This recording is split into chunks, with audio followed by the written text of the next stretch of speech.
And how's everybody doing today? This is Corey Lee's Boxing, and we're definitely back again with another banger. We got my boy Black Horseman Promotions.com. This is a late night show, man. I'm sorry. I'm so sorry, you guys. I was pushing for 8 o'clock all day, man. Life happened today. That's pretty much all I can tell you, man. Like, I don't know where to begin. I left my laptop at my mom's house from the Ernesto, interview I did yesterday, and I didn't think nothing of it. She wound up meeting me halfway. That's why I was even able to do a live show tonight. You know what I mean? It was bad, dude. It was real bad. But we're here now, man. Me and Black Horseman, we're here. The dedication is definitely still here, you guys. So we're here, man. We're not going anywhere. And we will be doing a live show in the AM as well, man. You know what I'm saying? So, you can catch us here around 8 or 9 a.m. Eastern time. So, hopefully everything goes good. We'll be in here live as well, man. But there's some, there's a bunch of little hot topics, man. And me and Black Horseman haven't really truly talked since I did, the Ernesto interview. Did you watch it, Black Horseman? And if you did watch it, what did you get from it, my brother? Yeah, I didn't get to watch the whole thing, man, but you was definitely asking him some good questions, man, in regards to the the state of your boy Jared Hurd, his recovery time, things like that. And but yeah, man, I think that you did a tremendous job. I wasn't able to watch the whole thing, man. But shit. Just the mere fact that you was able to get that interview, man, that's tremendous, bro. That's definitely tremendous, man. Yeah, man. Like I said, man, I'm just trying to work on these relationships with these coaches, trainers, and boxers, man. I'm trying to get it in where I can. They definitely invited me to their camp. Within the next month, they'll be starting, in the next month or two, they'll be starting camp. And I have a full access, to come out there and, to watch them guys train, do some one-on-one interviews with Hurd and, his stablemates. I think he says, Ernesto said he's training 4 to 5 guys right now that he has in his stable that he's training. And he was just talking to me about the ups and downs of being a trainer and stuff like that. And you know what I mean? I truly think, and I praise him, you know what I'm saying? I think he's a hell of a guy, man, because you got to understand, man, he's an officer as well. So he told me he's a full-time SWAT officer out there in the DMV area, man. So that's definitely rough, man. And kudos to him for doing both at the same time, man. So yeah, man. But he made some valid points too, and some points that I want to touch on as well, man. He talked about he definitely talked about being Laura calling out, Jamel Charlo and Jamel Charlo not saying anything back. What's your take on that? Do you remember that? I think that was about a couple weeks ago. I think I made a video about it, man. How do you feel about Jared Hurd calling him out, man? And hold on, first the chat. Boxing is me. What's good, man? He said, "What's up, bro?" Thomas Moreland. He said, "I'm watching you spit the truth." Oh man, no doubt, man. You already know. Lawrence Williams, what's popping, baby? No Name Rose D. Hello, Corey. Boxing panel chat room. What's good, man? I seen you write some stuff too. No Name Rose D, man. I think you lost somebody, man. Sorry for your loss, man. And like I said, man, if this helps you through your losses or anything, man, that's what me and Black Horseman are here for, man. To get you through those rough days, get you through those rough times, man. And to keep pushing, keep fighting. You know what I'm saying? Life's gonna bring you some ups and downs, man. And long as you keep going through and fighting through it, man, that's all that matters. You know what I'm saying? It's not all about who starts, it's all about who finishes, baby. But yeah, man. So yeah, man, Law versus Charlo. Break it down. How do you see it? Will we see it? I want to see it. I think it's a good fight, man. You know, these are two guys who used to be, really close. You know, they were in the same camp. On many occasions, they used to do a lot of sparring to help each other get prepared for fights. So they know each other very well. You know, they're very familiar with each other's styles. Kind of remind me of like Thurman and Porter. You know, those are two friends. These guys were very familiar with each other's styles, and then they ended up fighting, and it made for a very exciting competitive fight because they really knew each other very well. They knew what to expect getting in that ring. And if this fight takes place, it's the same thing with Charlo and Lord. You know, they both know what to expect in that ring. However, I really don't know. I can't really pick who I'm leaning towards in this particular fight. I know a lot of people will say, "Oh, Laura's older. He's been in a lot of wars, and after coming off that hurt, loss, people might think that he has nothing left, especially against somebody up in the upper echelons of the 154 division like Jamel. But I'm gonna be honest, man. I'm not really too impressed with Jamel either, coming off his last performance versus Austin Trout. And I was able to watch a little bit of Ticket TV's video today. He put up an upload of a video, I guess, that Town Biz did, an interview of Troy King, and Troy King was giving his perspective on Jermell Charlo's last fight, which was versus Austin Trout, and he said he had that fight a draw. Those was with the KOs. He said minus the KOs, he felt Austin Trout outboxed him, and he felt like Austin Trout's awkwardness and activity um, was enough to outbox Jermell Charlo, but the knockouts was what made him score it a draw. I'm gonna be honest, I did not watch the fight all the way through. I just was not. It was boring to me. I think after the fifth or sixth round, that was when the Terrence Crawford Jeff Horn fight kicked off, and I was more highly interested in that. So I just left that fight completely, and I went to go, tune into that fight on the ESPN app. But I was not impressed by Jamel at all. In fact, it was a boring fight to me, and so have not watched that fight all the way through yet. Although I've heard different people say that, yeah, Jamel pulled it out, but Austin Trout did have that style to kind of make anybody look pretty bad. But your boy Hurd, you know, demolished him. You know what I'm saying? Got him up out of there. So if you're going to rate who had the better performance versus Trout, you got to definitely go Hurd's way. And but you asked me about the Laura and Charlo fight, and I really don't know, man. That's probably could be a pick'em fight. It just all depends on how where Laura's headspace is at and how he recovers from his not his first loss, but his off that, that brutal, fight that he came off with her. Her put on a beating, you know what I'm saying? He kind of whooped on him, you know what I'm saying, and put a lot of pressure on him. He took a lot of shots, probably a lot more shots than he's taken in a long time. And Her was Who? able to Laura, that is, when he fought her. Oh wow, yeah. Her was able to apply a lot of pressure, land a lot of shots on Laura than Laura's really used to taking. I remember the last time he took some shots like that, it was probably against maybe Angulo. Canelo wasn't really all that effective, but Angulo was able to really kind of like, land some heavy shit on him. And but yeah, Herb was able to, lay a lot of damage on Laura. And then Jamel Charlo, he's been pretty much big off getting these KOs off his last few fights, whether it be Lubin or it's been Charles Hadley and whoever else.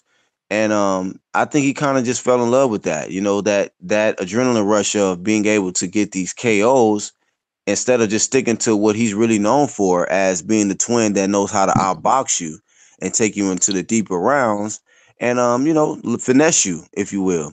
And so I think he's kind of gotten out of his element. He's fell in love with just the reaction that he gets from getting the KOs. And I think that he's going to have to get back to doing what he does best, which is box. And And who is that? Jermell Charlo. Okay, okay. And I feel like if Jermell Charlo does not get back to boxing and not Uh-huh. looking for KOs, I think Uh-huh. Laura could outbox him. You think Laura can beat Charlo now? if he does not get back to boxing. I think Wow. Laura, Okay. because I've heard the that thing though. I've actually heard that, man. You're not the first dude that's told me that, man. Is Laura still a threat at 154? Oh yeah. I mean, Okay. I feel the same way. Like um, I feel like Laura is one of the most dangerous fighters at 154 to face because of his style. Just like Ortiz was one of the most dangerous fighters to face at heavyweight because of his style. Those Cubans, man, they styles is something else, man. You got to be able to deal with that. You got to be able to make adjustments. And these guys know how to win rounds. And if you get down on the scorecards, they force you to have to you know, get out of your element a little bit and change up your game plan and have to come forward, look for the KO. And you don't want to do that against somebody who's a crafty Cuban and somebody who's slick, and then this guy's a southpaw and he's not a soft puncher either. You know what I mean? So um you know, but it all depends on where his head is at coming off this loss to her because he did take a lot of punishment. So but Jermell, like I said, I wasn't impressed with him in his last fight. So I don't know if Jermell, you said he hasn't not really said anything since Laura called him out. I And haven't maybe heard he's, him say anything. and I haven't I either. don't know. And from what I heard, and shout out to the boxing clinic, from what I was heard, we were talking on Cali Enigma. Remember, you were there as well. He said, I think he said something along the lines of, and I'm sorry if I'm misquoting you, boxing clinic, but I think he said something along the lines of, if Jamel Charlo, if Laura and Jamel Charlo fight, Ronnie, Jamal Charlo, the heavier brother, is gonna leave Ronnie Shields, because Jamal Charlo is picking brother over sport. Okay. So you said Jamal Charlo's gonna leave? Yeah, Jamal Charlo's gonna leave Ronnie Shields because Ronnie Shields is trained by Laura, and so they both had the same trainer, but he's gonna be fighting Oh. his brother. So who's Jermell trained by?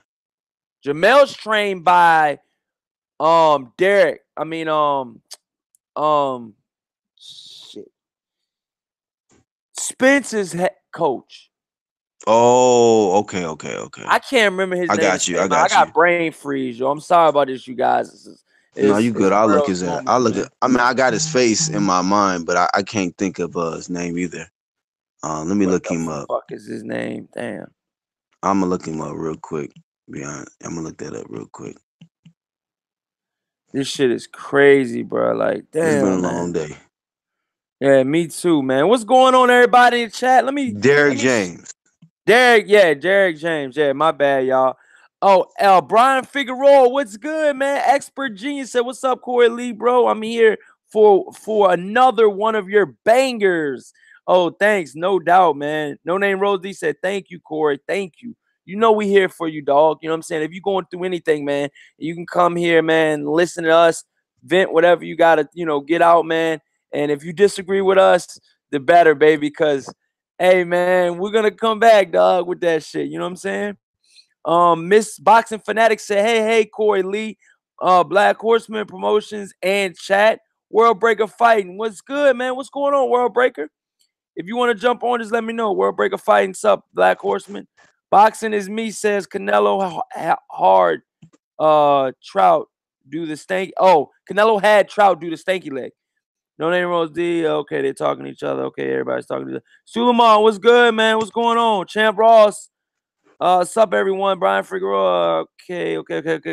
Yeah, but like I said, you guys, I truly think that Laura still has a lot left in the tank.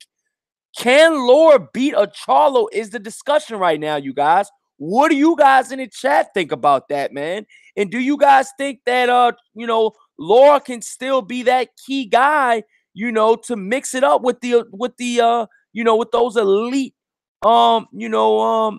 junior middleweights? Because right now, if you think about it, Laura only lost by 1 or 2 points. You know what I mean? Mm-hmm. He only lost by 1 or 2 points, man. It's not like Laura lost by a wide decision and got wiped out. He had his moments in the Hurt fight, he had his moments in the Hurt fight. And I'm pretty sure Hurd felt every last one of those punches, and I'm almost positive Hurd did not feel well the next day. But I'm going to say that to say this. Laura probably felt twice as worse the next day. Did you see the punishment that he took? God damn. That's the point. That's why I said, that's why it's kind of a question mark, Whew. because he took a lot of punishment from her. So we really don't know if he's going to be the same fighter returning. Same thing like, when Ortiz, he took a lot of punishment from Wilder. So we don't know if he's going to be the same fighter returning. But Laura is, like you said, man, I feel like if it wasn't for her coming through in that 12th round, he very well could have pulled it out with a close, split decision victory or, you know what I mean? Something like that. But, champions know how to make adjustments and they step up when it's time to. And he did what he had to do. He won that fight, in that last round. That last round pretty much determined the fight because it was that kind of a fight. But So you feel like if he didn't if Jared Hurd did not get that knockdown in the 12th and final round, that we wouldn't be talking about Jared Hurd being a unified champion right now. I truly believe there's a possibility that it could have been either a draw or Laura could have maybe edged it out by a point, something like that. But that 2-point advantage that he got in that last round, he sealed the deal. He let everybody know that his game plan was effective, the pressure, walking them down and, just, landing those heavy shots round after round after round. It showed that he was the better man in there, and that's undisputable. You know what I'm saying? That he was the better man in there. And to get Laura on your resume, man, that's huge, bro. Laura is a lot of people be trying to shit on him and shit and say, oh well, he had a war with Angulo, he was getting hit with a lot of shit with Canelo and whatever else they want to say, man. But every time I've seen this guy fight, man, people can say he's a boring fighter and this, that, and the third. But his Who's style a of born fighting, fire? a lot of people try to say Erislandy Laura is a boring fighter, Oh. because of his style and, hit and don't get hit, pretty much Yeah. rack up rounds, go the distance. He may not knock Yeah. you out, but he might embarrass you. But the thing about Laura, you know, you're gonna get it's like you're gonna get taxed up just to try to get in on the inside and be able to land something on him.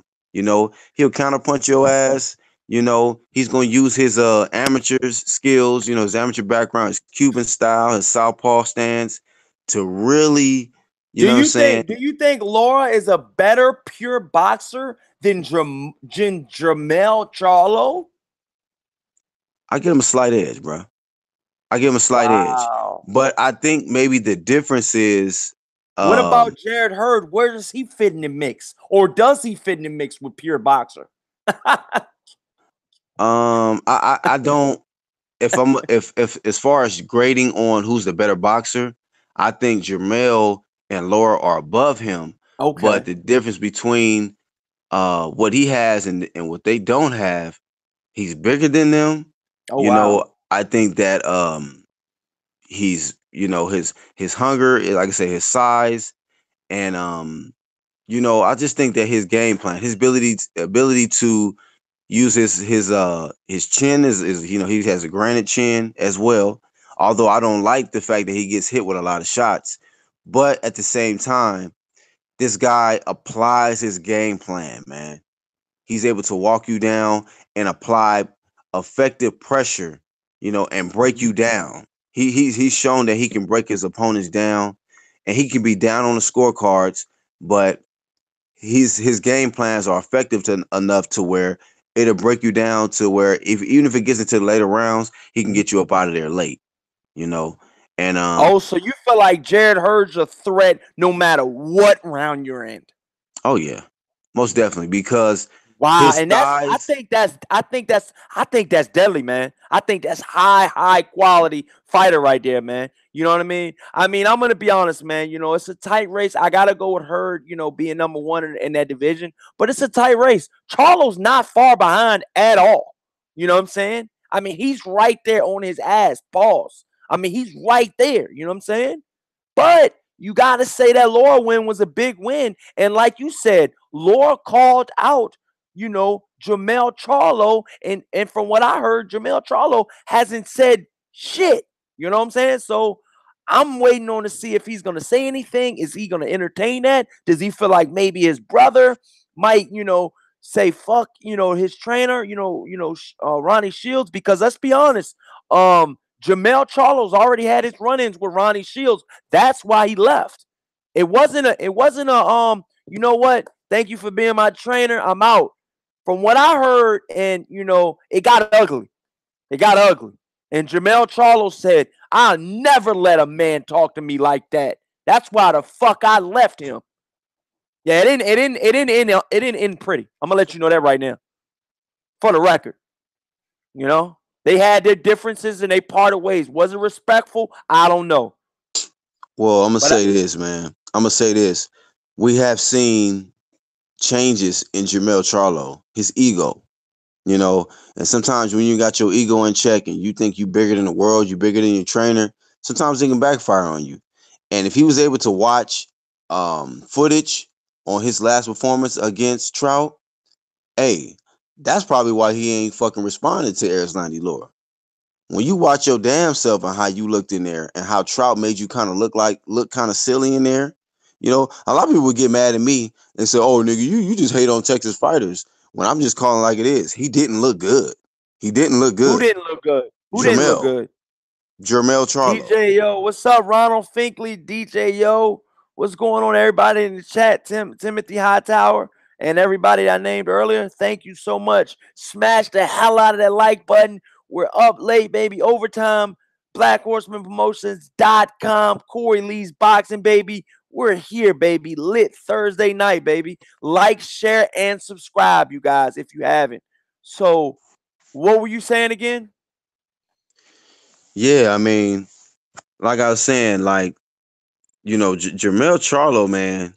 You know, his ego has been definitely an issue. And like I say, he didn't look good in his last fight, man. If he was able to watch footage in his last performance against Trout, even though I give credit Trout, Trout makes a lot of people look bad, but Hurd didn't look that bad versus him. Hurd's game plan, was a very effective and made Trout not look as effective as he usually is against certain fighters. Trout was able to make Canelo look bad. And I actually thought that fight was a lot closer than the way they scored it. To be honest with you, I think I gave him a slight edge in that fight. After You it gave was who all a said, slight edge? Trout against Canelo. A lot of Wow. people might So disagree with so that. so what about Jamel Charlo versus Austin Trout? What did you take away from that? And what did you learn from that? Or did you learn anything? Did you already know? Or did you see something where you were like, wow, I'm gonna go ahead and rethink the Jared Hurd and Jamel Charlo fight after seeing, the Austin Trout versus Jamel Charlo? Or were you like, you know what? I knew, Trout's tough, but how did you take away and what did you take away from that matchup, my brother? Well, I stated on your platform on the live stream that one thing I did notice about Austin Trout was that, like, in their face off, he didn't even budge at all. He was looking at Jamel Charlo, and like face offs would show me a lot. You know what I'm saying? He was looking right at Jamel Charlo, like, you know what? I don't give a fuck where your head is at and what's going on. I'm not here. I'm not coming into this fight to lay down. And Austin Trout was Austin Trout. You know what I'm saying? He's the fighter that he always is. He's awkward. He's a southpaw. He got that movement. He got the ability to kind of make you look bad in there. And you really got to have an effective game plan and ability to cut off the ring to be able to get to him. Because Austin Trout, man, he ain't no pushover, man. He don't come in there to lay down. And so I was not surprised by how Austin Trout looked in there. The question mark was, how is Jamel going to do? And is he going to do better than his brother Jamal? Because I seen how he made Jamal look.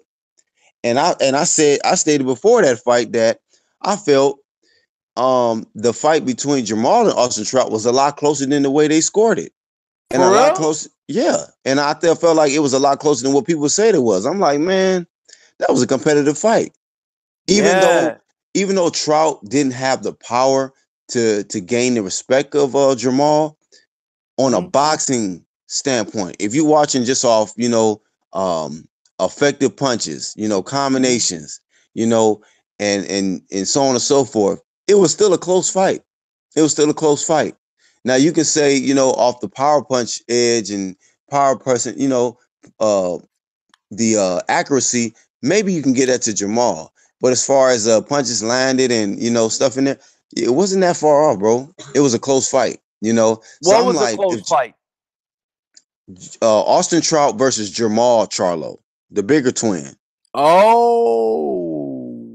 So I was more thinking like, But I thought we were talking about Jamel Charlo. so my point is that Oh. my question was, Oh. how was Jamel going to do anything different in that fight versus Trout, different from what Jamal did? And a lot of people said, well, Jamel's the better boxer, this, that, and the other. But he came in there fighting like Jamal, trying to look for the KO. And it was ineffective, you know. And sometimes Cause both twins did not KO Trout, right? they did not KO him. They went the distance with Okay, Trout. so both twins did not get the KO. Okay, and that's what I was thinking too. Okay. They both looked equally And the same to me. Jared Hurd got the KO, but he took a little punishment as well. I felt Jet Hurd didn't he have half as much trouble as the Charlo brothers had with Trout. Wow, That's in my you think opinion. so, man? You think so?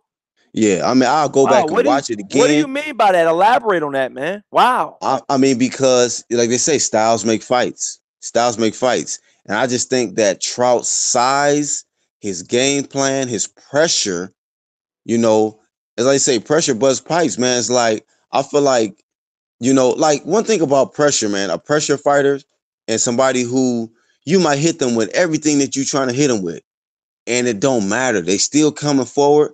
That discourages you mentally. And you like, fuck, this motherfucker is still in front of me. It's still coming at me. He's still But walking me down. Boxing is me said, and I'm gonna read. And you guys, if you have anything to say to me or Black Horseman Promotions or both of us, I ask us any questions. All you have to do is at Corey Lee's Boxing. It'll light up red. We'll see it. We'll read it.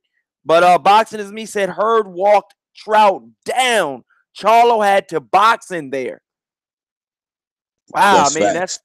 kind of what you were alluding to. But go ahead. Wow. I mean, because if you know boxing, if you paying attention, I mean, that's why I said I didn't really feel like Hurd had as much trouble as any of those Charlo twins. You know what I'm saying? But but like my point I was making is that like somebody like Hurd, I mean, it's discouraging mentally to you when you hitting this guy with everything. Same thing with Laura. Laura was hitting that motherfucker with everything, bro. And Hurd never stopped coming at him. It was like, bro, you didn't hit me with your biggest shit in there, and I'm still coming at you. I'm still hitting you with shots. I'm able to cut the ring off. I'm breaking you down to the body. I'm breaking you down little by little every round. And Trout, his style was a little too tricky for the Charlo brothers, if you ask me, and they wasn't able to really hit him as cleanly and effectively. And them knockdowns that you seen in that fight with Jamil, it's kind of questionable. It's Yeah. kind of questionable. You know what I mean? When you go back and watch, you be like, damn, was that really a knockdown? Was it just kind of like an off balance, awkward? You know what I mean? Because sometimes, when it's an orthodox versus southpaw, sometimes their feet can get tangled up, shit like that. You know what I mean? Whereas, but when Roosevelt Hurd, go ahead. Roosevelt said Hurd is a walking hitting body bag. What the fuck? What? Roosevelt says in the chat at Corley's Boxing, Hurd is a walking hitting body bag. So he'll walk you down, he'll hit you, but he's kind of like a body bag because he gets hit a lot. That's what he kind of mean. That's crazy. What the But fuck? yeah, I mean, I guess I kind of understand what he's saying because Hurd does get hit a lot. But You know, Oh shit, that was funny. this man either has the greatest poker face in the world, or this man just he I just got mean, it. has Hurt ever been visibly very hurt? I mean, I don't think I can remember him being, hurt. Has he even got dropped before? Has Hurt got dropped in the professional Yeah, ranks? I don't think bro. I've ever seen him get dropped yet. Has he? I will say this though, against Laura in them early rounds, I did see him kind of get shook.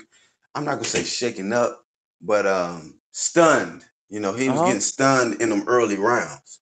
But because he's in shape, you know, when your conditioning is good, your recovery Oh, is Miss. Oh, quick. Miss Boxing Fanatic. Shout out Miss Boxing Fanatic. Oh, Suleiman's, and I'm gonna go to Suleiman too. I'm gonna read yours in a minute, Miss Boxing. Shout out. Suleiman says Jamel Charlo has the knockout fever, like Terry Norris had back in the day. He needs to adjust. Okay. Miss Boxing Fanatic says, I'm going to keep it real. There was a lot of disappointment in the Charlo versus Trout fight, especially when the Charlos are pretty much promising a KO. Wow.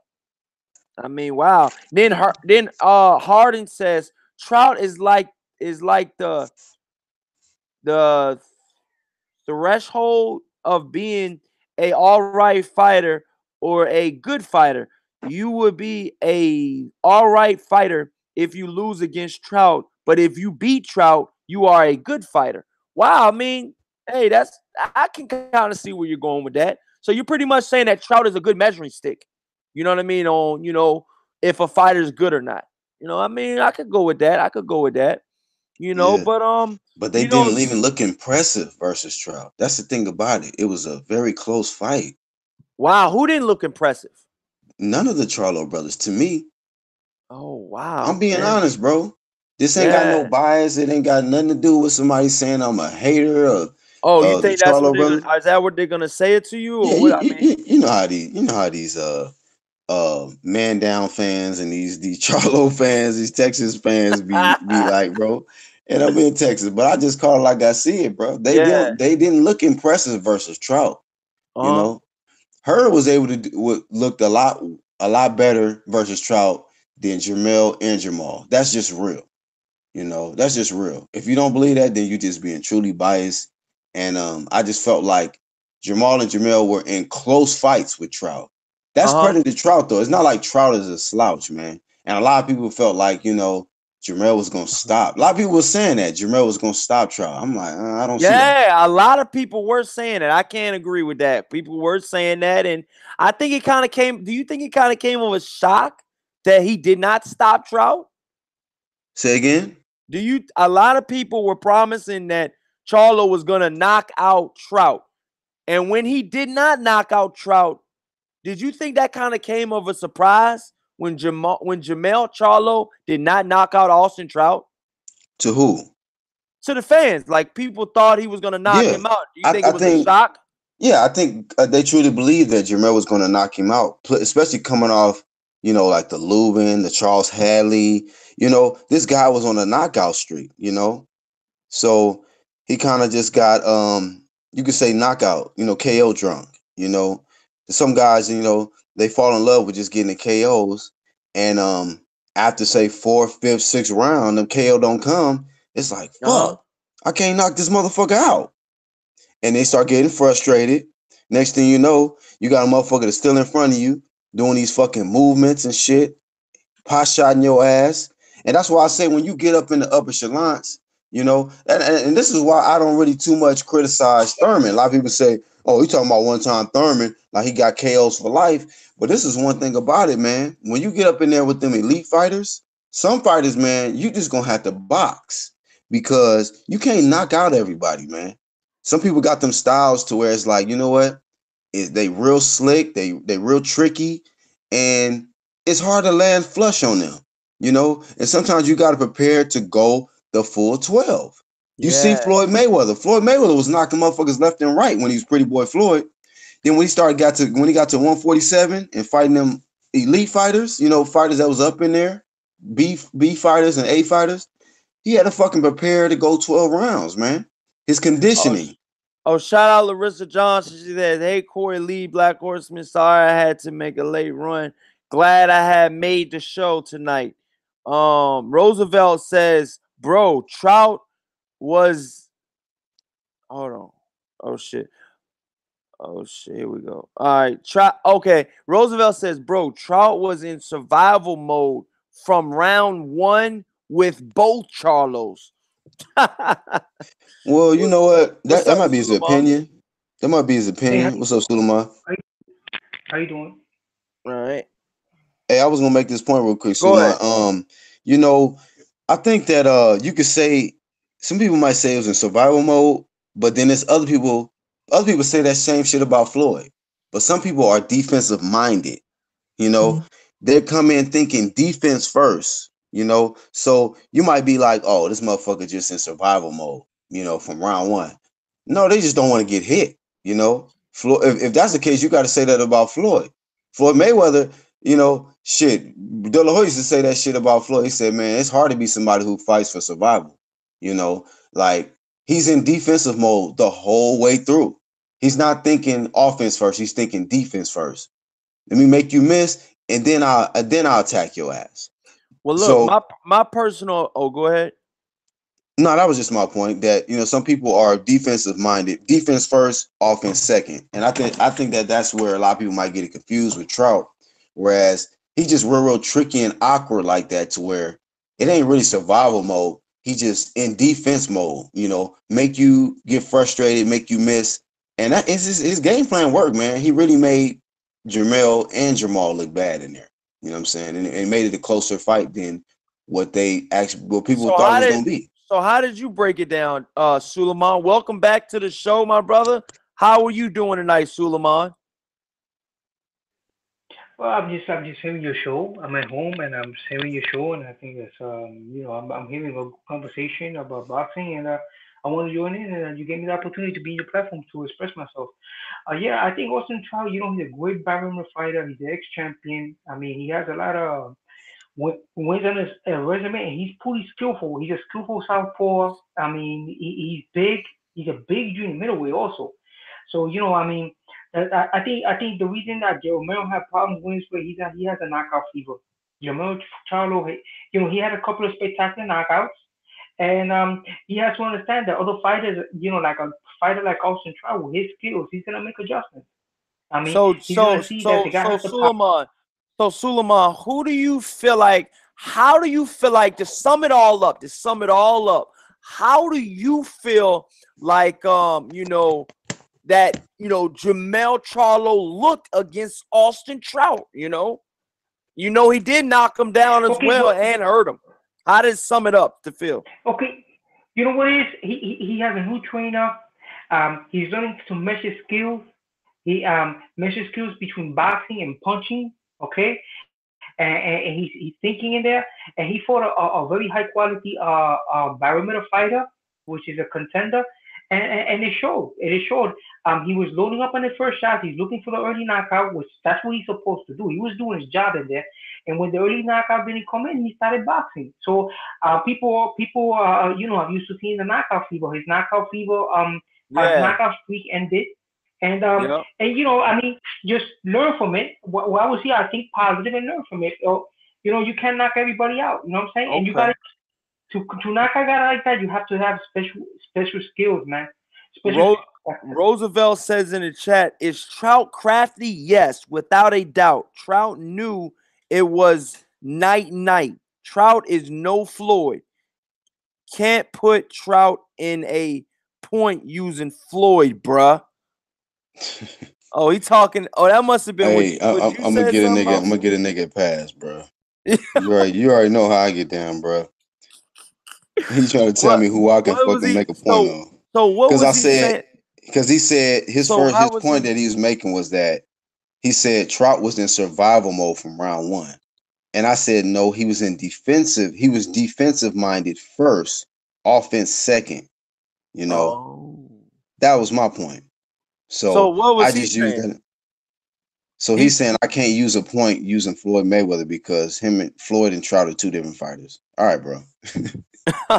Keep it moving, Man, dog. it's agree to disagree. You know what I mean? Like I Right. I said, ain't man, tripping off that you comment, know, bro. it's one of those type of things, Roosevelt, man. You know, shit. I mean, shit. Floyd, you know, Floyd's an all-time great, and you know, Floyd's defense is masterful. You know what I'm saying? And you know, And if my theory, if what I'm saying is wrong, did Trout not miss a lot of punches? All that shit he was loading up on, he was missing bad. He was looking silly in there. who Trout? You mean because you said Trout was loading up? Charlo was looking Oh, silly in Charlo. there Oh, because Charlo Trout was was looking silly. Oh thinking yeah. defense. He was making them Oh. miss bad. Oh, okay. So, I mean, anybody who's thinking defensive first, yeah, that's why I use the point of Floyd Mayweather, because Mayweather also thinks defense first. You know, legendary Top Cat says that's not true because Mayweather was offensive at the bell with Canelo. Oh So you're talking wow. about one fight? You're talking about one fight. So, but still, Mayweather was on his D the whole way. He may have been aggressive offensively, but he ain't never, ever since he's been working with his dad, he's always been defense first. If you don't know that, you don't know shit about boxing, bro. You don't even know, you ain't been watching Mayweather fights. If you think he's been Mayweather, it been offense first. You know, And he might have been aggressive. legendary Top Cat said Charlo did miss a lot in that fight, but he had Trout stumbling all over the ring. And then Miss Boxing Fanatic says Trout is like the best professional tune-up fighter ever at Roosevelt. Alex Santos says Corey Lee, are you better off being a offensive, defensive, or a hybrid fighter? I'll let you guys answer that, Suleiman and Black Horseman. How do you feel? He's saying at Corey Lee's Boxing, are you better off being a offensive fighter, defensive fighter, or a hybrid fighter? Well, let's look at the greats, Okay, man. what Go he ahead, called Suleiman. what he called hybrid fight is a boxer puncher. Like a boxer puncher is a style that you have to be very, very skillful to be a boxer puncher. Okay, Uh-huh. some of the top echelon of boxing punchers, believe it or not, Floyd Mayweather is a boxer puncher. Okay, so Mm-hmm. he's defensive and offensive. That's what they were trying to say at the beginning. So you have to be a special skillful fighter for that. You have to be to have those skills like that. You have to have a special skill. Austin Trout is a semi. Consider him a semi boxer puncher because he could box. He's very defensive, and also Erislandy Lara is another one. I consider him he is a boxer. Okay, he's not a puncher, but he could also shift into semi. He's not a Jared Hurd. Okay, so this is So what what would you say a Jared Hurd is in your opinion, okay, Suleiman? Is he an Jared Hurd. offensive fighter, a defensive fighter, or a hybrid fighter? Quick Okay, response. Jared Hurd to me is a puncher, a grinding, mauling puncher. Okay, he's in there. So which category does he fit in your opinion, Suleiman? The question is, are you better off being a offensive fighter, a defensive fighter, or a hybrid fighter, Suleiman? Okay, a boxer puncher is the best. Is the best, but And you have which to be one a is a That would boxer fit into fighter. puncher? hybrid. That would be hybrid, right? Like, yo. Yes, a hybrid is the best, but you have to be a special fighter. Not all Oh, can do that. oh, okay. So pretty much Alex Santos. Suleiman's answer is hybrid fighter. What's your answers, Black Horseman? I gotta agree, man. You gotta be balanced, man. You gotta have a healthy balance of both, man. You know, but as far as, I mean, that when they say boxing, Go ahead, because I got something to say too. Go ahead. okay. Well, a lot of people they say, the game of boxing is hit and not get hit. Not get hit, yo. You know what I mean? So it's got to be a balance of both, And so he's saying, boxer puncher. So I mean, I guess it'll probably be falling to hybrid. But I've seen a lot of defensive-minded fighters, like you say, Guillermo Rigondeaux, Lomachenko, Floyd Mayweather, Pernell Whitaker.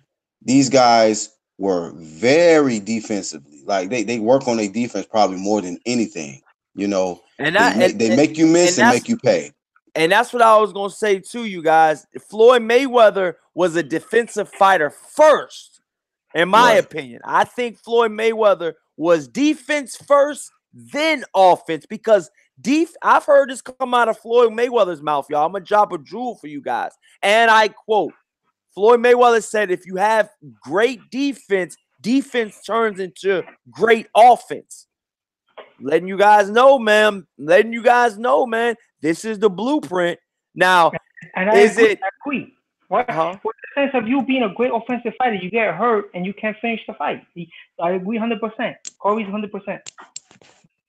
Yep, man. And Hurt in the fight, and you can't finish the fight because you're hurt, or you like Keon Lenny. Keon Life is Golden says true. Harden says in his younger day he was a brawler. Yeah, but Mayweather's always had good defense, Harden.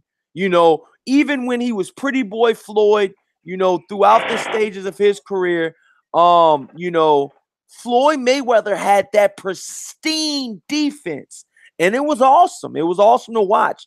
Now, was the Pretty Boy Floyd a lot better? You know, like you said, a brawler. He was funner to watch, in my opinion. What do you guys think? I think the younger Floyd was funner to watch. He knocked out like Gotti. He fought a lot of guys. You know, he fought Chop Corley. You know, he fought a lot of guys. He fought Oscar De La Hoya. You know what I mean? I think that he was really well. I think, Pretty Boy did very well in his era, man. I think he's gonna be definitely one of the greats, man. Alex Santos says props for the good responses. Suleiman, Black Horseman, and Coily Boxing. Oh, you already know. Coach Chris, what's good? What's going on with you, Coach Chris? Nick Diaz is back in the building. Troll. All right, Nick Diaz, no troll today. Corey, don't block me. That's what he says. Nick Diaz says 51-0, but avoiding the AJ fight. All right, man. Since you brought it up, we're gonna talk about it. Since you already brought it up, we're gonna switch topics, you guys. Hey, can you mute your mic, Suleiman, a little bit? I can hear it rattling. You're doing some other stuff. But yeah, I truly think right now, man, AJ and Deontay Wilder is not happening right now. The fight is off, you guys. And Nick Diaz, you're saying that it's 51-0. I guess you're referring to Deontay Wilder, but you said avoiding the AJ fight. It's one of those type of situations where I don't think he's avoiding the AJ fight. What do you think, Black Horseman? Do you think he's avoiding the AJ fight? Deontay Wilder? Yeah, that's what Nick Diaz is saying. Yeah, he's avoiding the pussy. You know what I'm saying? Why the fuck? Yeah, he's avoiding that pussy shit, bro. Yeah. You know what I mean? I mean, at first he wasn't, man, but now it's like, after bringing himself down all the way to the fucking damn concrete, to accept the fucking fight, when he was offering a guy, a purse up in the heavens, it's like shit. After all of that shit and turning that shit down, it's like, nah, nigga, this shit gonna be square. It's gonna be fair 50-50 down the middle now, homie. So if you want to say that he's avoiding the Anthony Joshua fight because he don't want to be treated like a you know what I'm saying, a slave, you know what I'm saying? No more. It's like, yeah, you can say that if you want to, but come on, man. Y'all motherfuckers is, AJ fans getting a little delusional at this point, man. Like, the proof is in the pudding.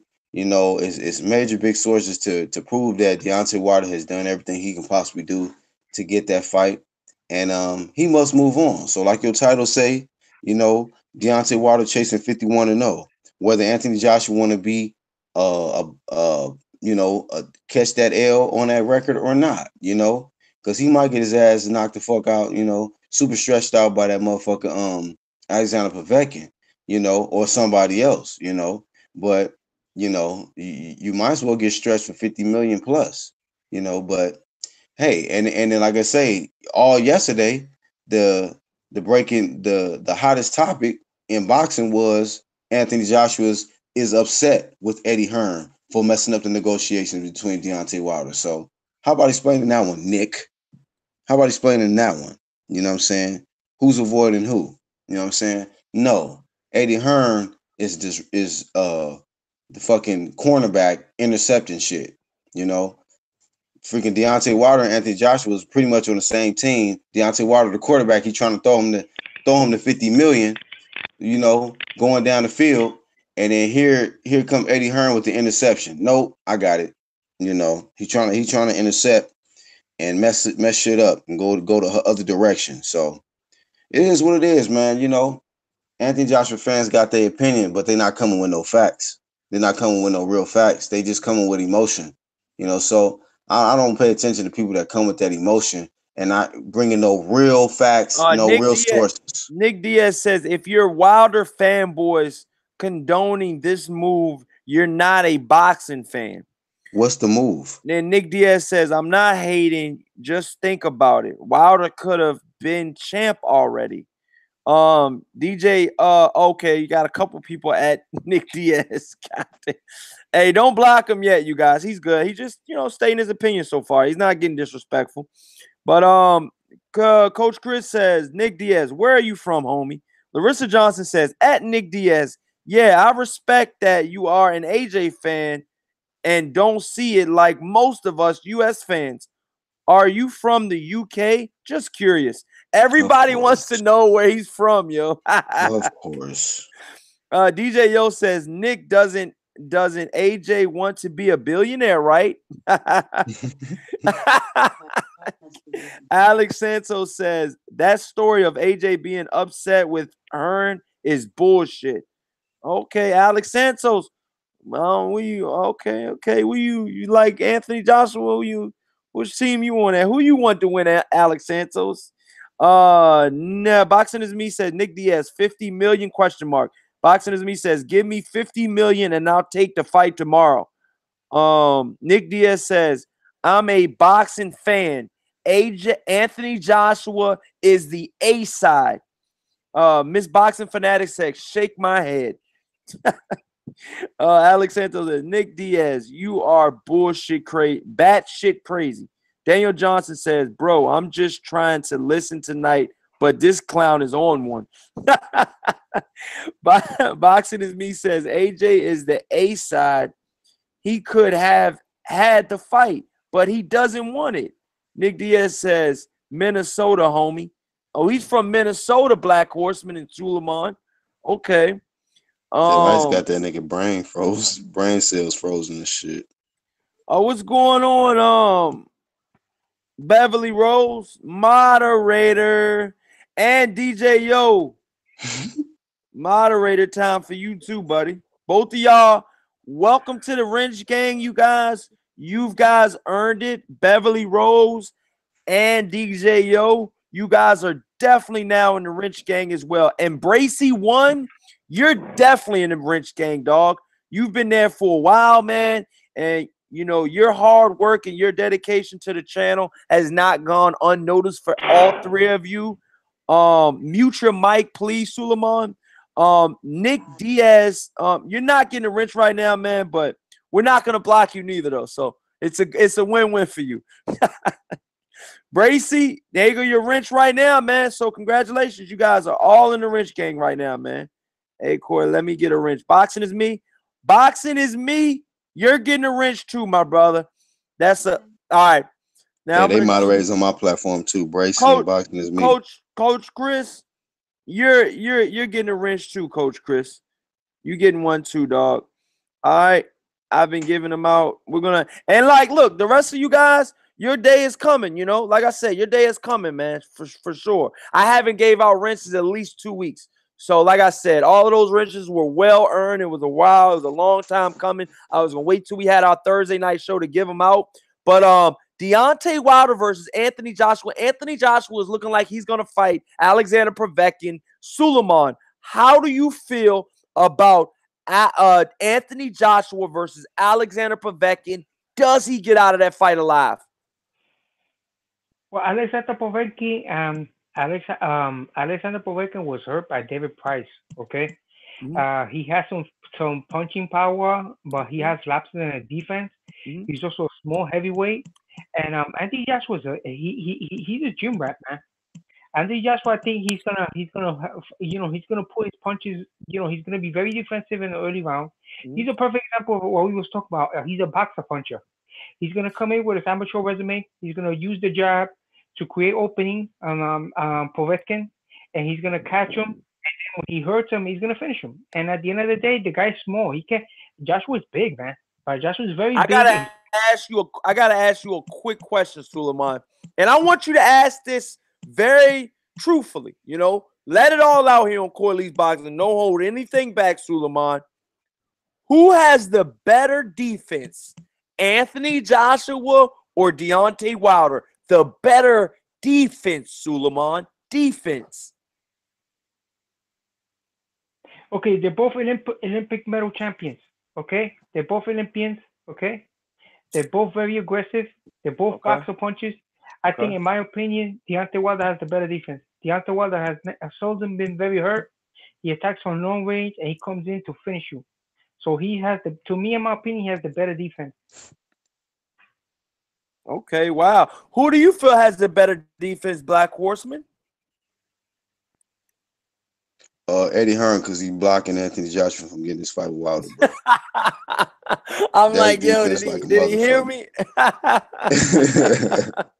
No, Deontay Wilder, bro. He's way more athletic and quicker on his feet. Anthony Joshua too flat-footed. Hey, if you guys are just coming in, man, smash the hell out of that like button and subscribe.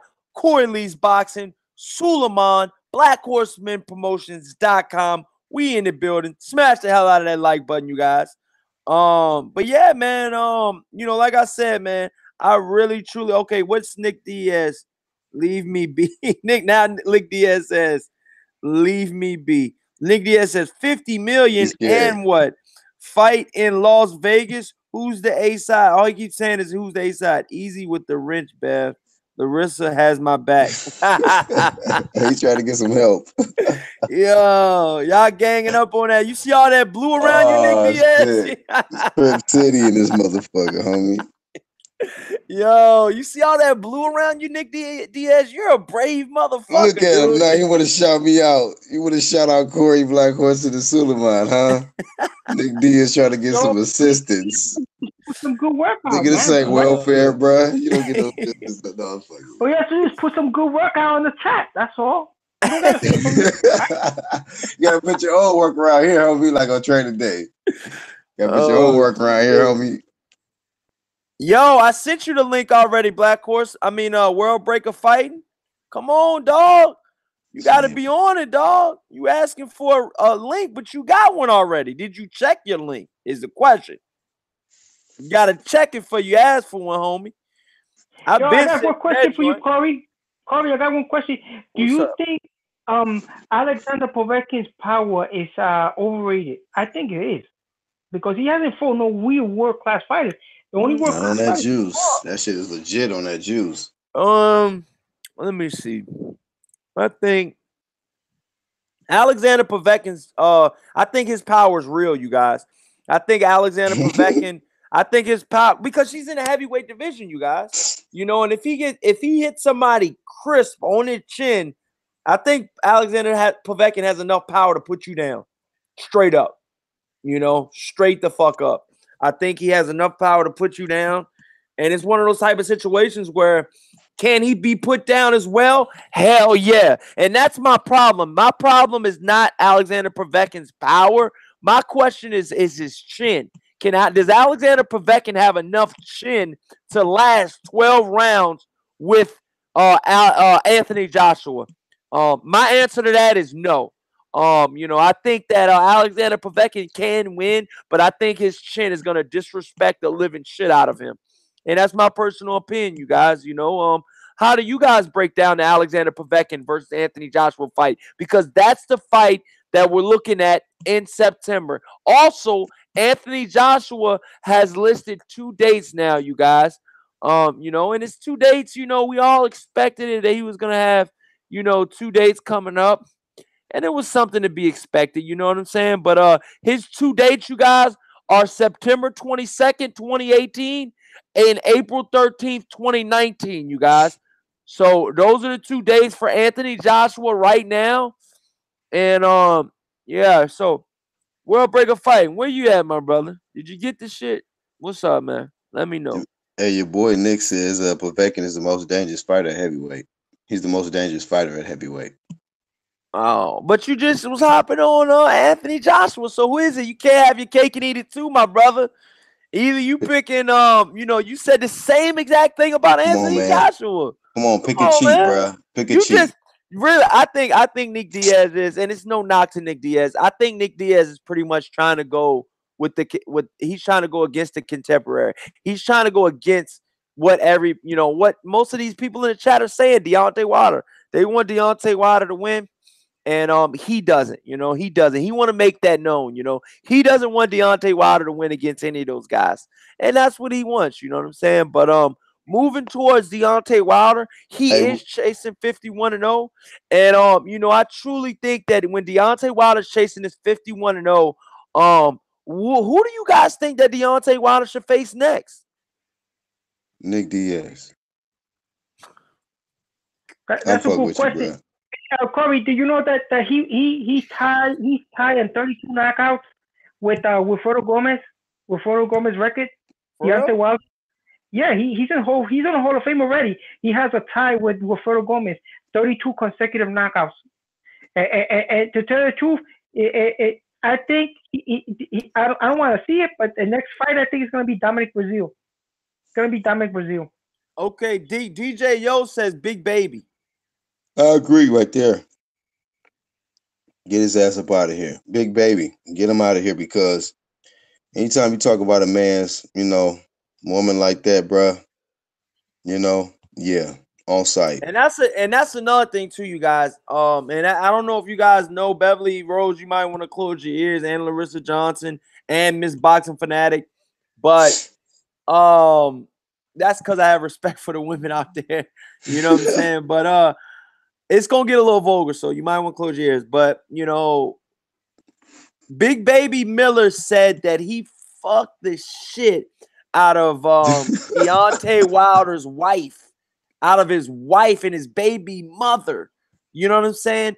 And Deontay Wilder heard of this, and Deontay Wilder said, "I have to see him." You know what I'm saying? Deontay Wilder said, "I have to see him." I mean, anytime a fighter goes at your wife like that, I mean, dude, you gotta be seen.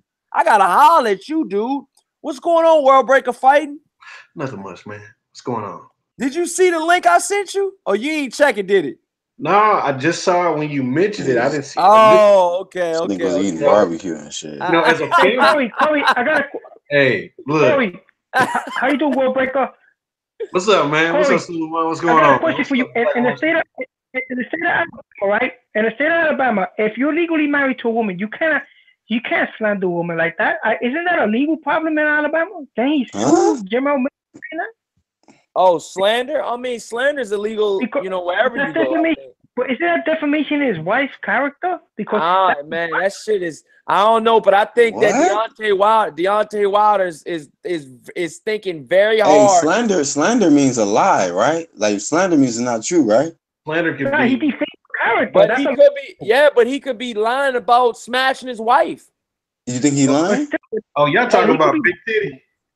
Yeah, I mean, Big Baby Miller said that he smashed Deontay Wilder's Big wife. Baby back ribs. How do you feel about that, though, World Breaker Fighting? And how would you react if it was you?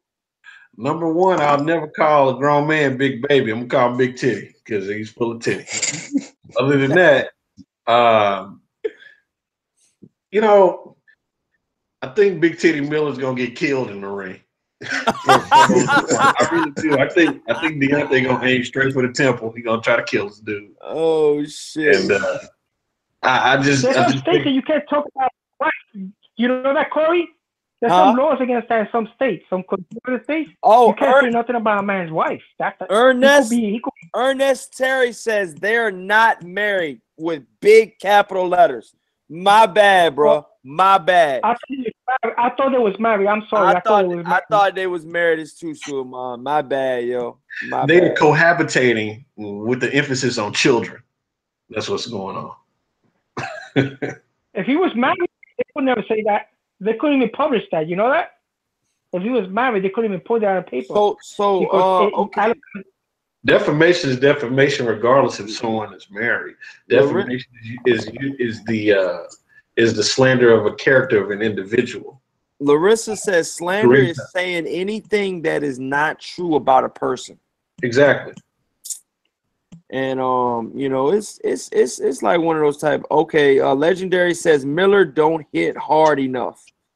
Wow. Okay. Wow. I mean, you know, that's true too, you guys. Do you guys think that Jarrell Miller has any type of chance with Deontay Wilder in that squared circle? I think Gerald Miller has a future in surrogate breastfeeding. That's what I think. Where do you go Oh with these shit! joke They, shots, dude? they timed him out. Big baby. Oh, they finally got him. Y'all Oh, they had to- sniped this nigga, dog. Oh, Nick Diaz got the block. Man, y'all should have He did got that. sniped, bro. Hey, boxing is me. Boxing is me. Said he had to use that wrench, man. I was wondering when you guys were gonna do it. I was like, you know what? Oh, Beverly Rose got him shit. first. Double though. smack. Smack. Coach, Yo. Coach Chris says we got actual real fights here in the U.S. They can watch those high school play fights over in the U.K. Hey, man, I totally agree with you, bro. But you know, it's one of those type of deals, man. You guys, man. Well, you know, we got all of these fights coming up, man. And this is what I want to switch subjects real quick. And this is on the title, you guys. And shout out to 78 Sports because he did a video on this too. And I really, really, really want to get to the bottom of this now. I think we got the perfect panel to break this fight down. And I want to hear what each individual person on this panel, you know, has to say about this. And don't go for the favorite and don't go for what everybody else picks. You know, pick yourself. Pick what you truly feel. You know what I'm saying? And you're going to catch some heat behind it. You're going to have to catch it. You know what I'm saying? But that's what your pick is. Mikey Garcia has stated, yes, he stated again, you guys, this week, that if Errol Spence is mentioned in a contract, and I quote, he will not pass it up. He will sign that contract if Errol Spence's name is brought up in a contract. What do you guys have to say about that? Are we going to hold him accountable? I am. I'm going to answer that right now. Because I want to see it. I truly want to see that. You know, he's won fights. He's won belts at 126, 130, 130. Hold on. 126, 130, 135, and 140. That's four-time weight division. This will be his 5-time weight division. Who you picking in that fight? Man, who am I picking, man? To be honest with you, man, it's gonna be hard. I mean, of course I'm gonna be leaning towards Errol Spence, man, but I cannot just count out Mikey Garcia like that. I think he's a live dog in that fight. Go ahead, I truly do. Shit. That motherfucker ain't live. Where you from? You know where the fuck I'm from, dog. I don't have to say. Wait, where you from? But that has nothing to do with it. But I'm just if it was Bud Crawford, I'd say the same shit. But just answer my question. I'm gonna answer your question. Hey, what'd you say about Bud Crawford though? Hey, you say live dog, I say Korean puppy chow. That's what I say. I say that motherfucker is dog food. That motherfucker is edible food in Korea. He's dead. Damn. That's what I say. That nigga went down with that shit. I'm just saying real talk. Someone said in the comments that Mikey would give flat-footed Errol Spence hell. I'm not quoting that exactly. I saw that. Hey, Legendary Topcast says Spence needs to put him Dallas with the what? Spence needs to put him Dallas? This is the thing. With the Mexican fan base, Mikey get a lot of love in San Antonio. Good look, big money fight. Mikey's pudgy at 140. What would he be at 47? Okay. This is the but truth. I think he looked pretty good at 140 though. Yeah, but he's 140. He's 5'5". I mean, we could go down a list of things. Errol Spence just fought Carlos Campos. Yeah, I think he's like 5'5", bro. I mean, it'll look cute for a round. Wait, how tall is Bonner? Errol put in that work. I mean, I'm being real with you. He doesn't stand a chance. Number one, Mikey Garcia needs to define himself in the division. Only unified division. Why doesn't he fight Lomachenko? Why doesn't he fight the people that are closer to his natural weight class? It's a money. But look, he's going to test himself by World Breaker fighting. From what he says is he's going to test himself, and I salute him for that. I truly salute him for that. So would you test yourself by jumping off Mount Everest for fucking? I mean, I'm just saying, dog. I think he's testing him, World Breaker, and I think he's testing himself. And I mean, let's be honest. If he does go through with this, and this is not all just blowing smoke, yeah, I think that this dude has a heart of a fucking lion, dude. I mean, if he's true about this and if he's willing to truly sign on that dotted line, because I'm pretty sure that Errol Spence is going to be licking his chops. And to be honest with you, this all adds up because shout out to Fred on Barbershop Conversations. He did a video today and said and confirmed that Errol Spence will be fighting in the Big Boy Stadium next. In the Big Boy Dallas Stadium. So it's one of those type of situations is this Mikey Garcia fight all but signed if he beats Robert Easter Jr.? I mean, wow. I'm going to let you break it down, World Breaker, real quick, and then I'm going to go to the rest of the brothers. Okay. Well, I look at it this way. I don't know what's happening. I know that Robert Garcia doesn't like it at all. He thinks Mikey's tripping. He stated that on several different occasions. He just won't co-sign to it. As far as the fight goes, it'll look cute for one round, and then that ass beat begins. That's it. It's just real talk. I mean, I can only call it how I see it. I mean, if you want me to go play-by-play, it shit's gonna be brutal. That motherfucker won't be solid, bro, at 47. He won't be solid in the body. There's nothing.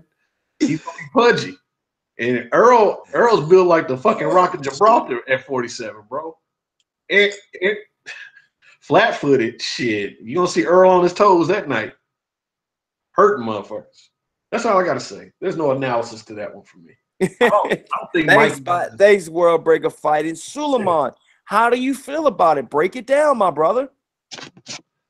Well, I think it's like a fantasy matchup. You're breaking up, Suleiman. Matchup, Suleiman, we can't hear you. Suleiman. He's saying they're gonna fight on the yacht. Suleiman. Yeah, I think that's gonna be a fantasy matchup. Hello, you can hear me? Okay, now we can hear you. Yeah, it's like a fantasy matchup. I think that the guy he's gonna jump. So you don't think? Hold on. So you don't think that Mikey Garcia is telling the truth? You don't think that he would sign that contract if it was offered to him? I think he just wants to be in the limelight, man. He wants to be in the limelight. But that's not the question that I asked you. I'm asking you if that contract was sent to Mikey Garcia, would he sign it? What do you think? I mean, I don't think it's gonna be sent, but if it is sent, he sign it, and it'll be a suicide. It'll be a suicide match because I mean, he's gonna jump up 2 weight divisions, okay, with no tune-up. Errol Spence in his prime of his life. He's not in his prime of his life. It's gonna be a suicide, man. It's gonna be suicide. I'm sorry to say, bro. Justin in the chat has a good point. He says Mikey Garcia would do better than Carlos Ocampos did. That's facts. Yeah, I agree. I would concur. Carlos took a shit shot and he was done. So thank you, Snowball. But yeah, man. So how do you see the fight going down? You said suicide, Suleiman?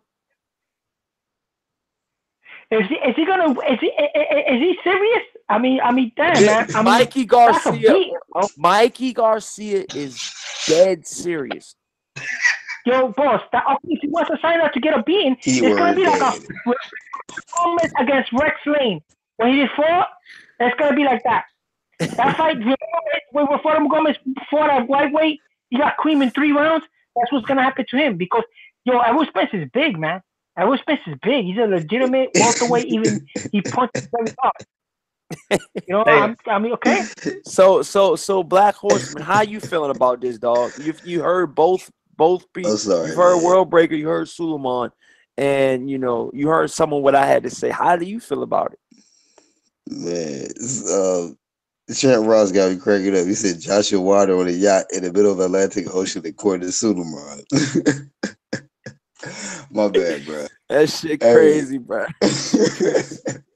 Shout out to Suleiman. Suleiman, Man. that shit was wild when you said that shit, There dog. is none other than the one, Suleiman. I was like, God please damn it. repeat yourself, Suleiman. Are you sure? He's like, yeah, I'm positive. Like, yes, a yacht. The SS fuck it up. Did she do the before- Titanic, man? Before you go, man, I gotta say this. Mikey Garcia goes into that fight. Mikey Garcia and comes out Ike Gar because Earl gonna beat all the syllables off his fucking name if that fight happens. Snowball Wilder in man. Alabama. Yeah, man. So I mean, what do you feel about it, Black Horseman? Well, I'm agree with my Long Beach homie, Bracy One.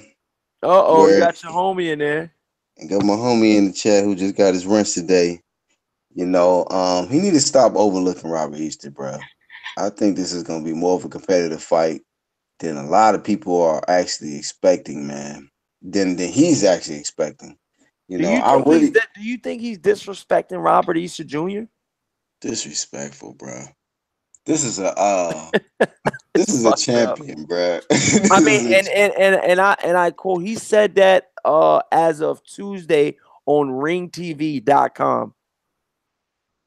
Mikey Garcia said that if Errol Spence contract was sent to him, he would not pass it up. And I quote, what's up, Capadonna 24? He said Mikey gets whacked. I like when people say that word. That shit's hilarious to me. Last night in the fucking ring. Gotta get him out of here. Yo, man, he gets whacked, man. He got whacked over there on Mulberry Street over there. You know what I mean? In Paulie, the Barclays. He got whacked at the Barclays, man. Yeah, that's funny, bro.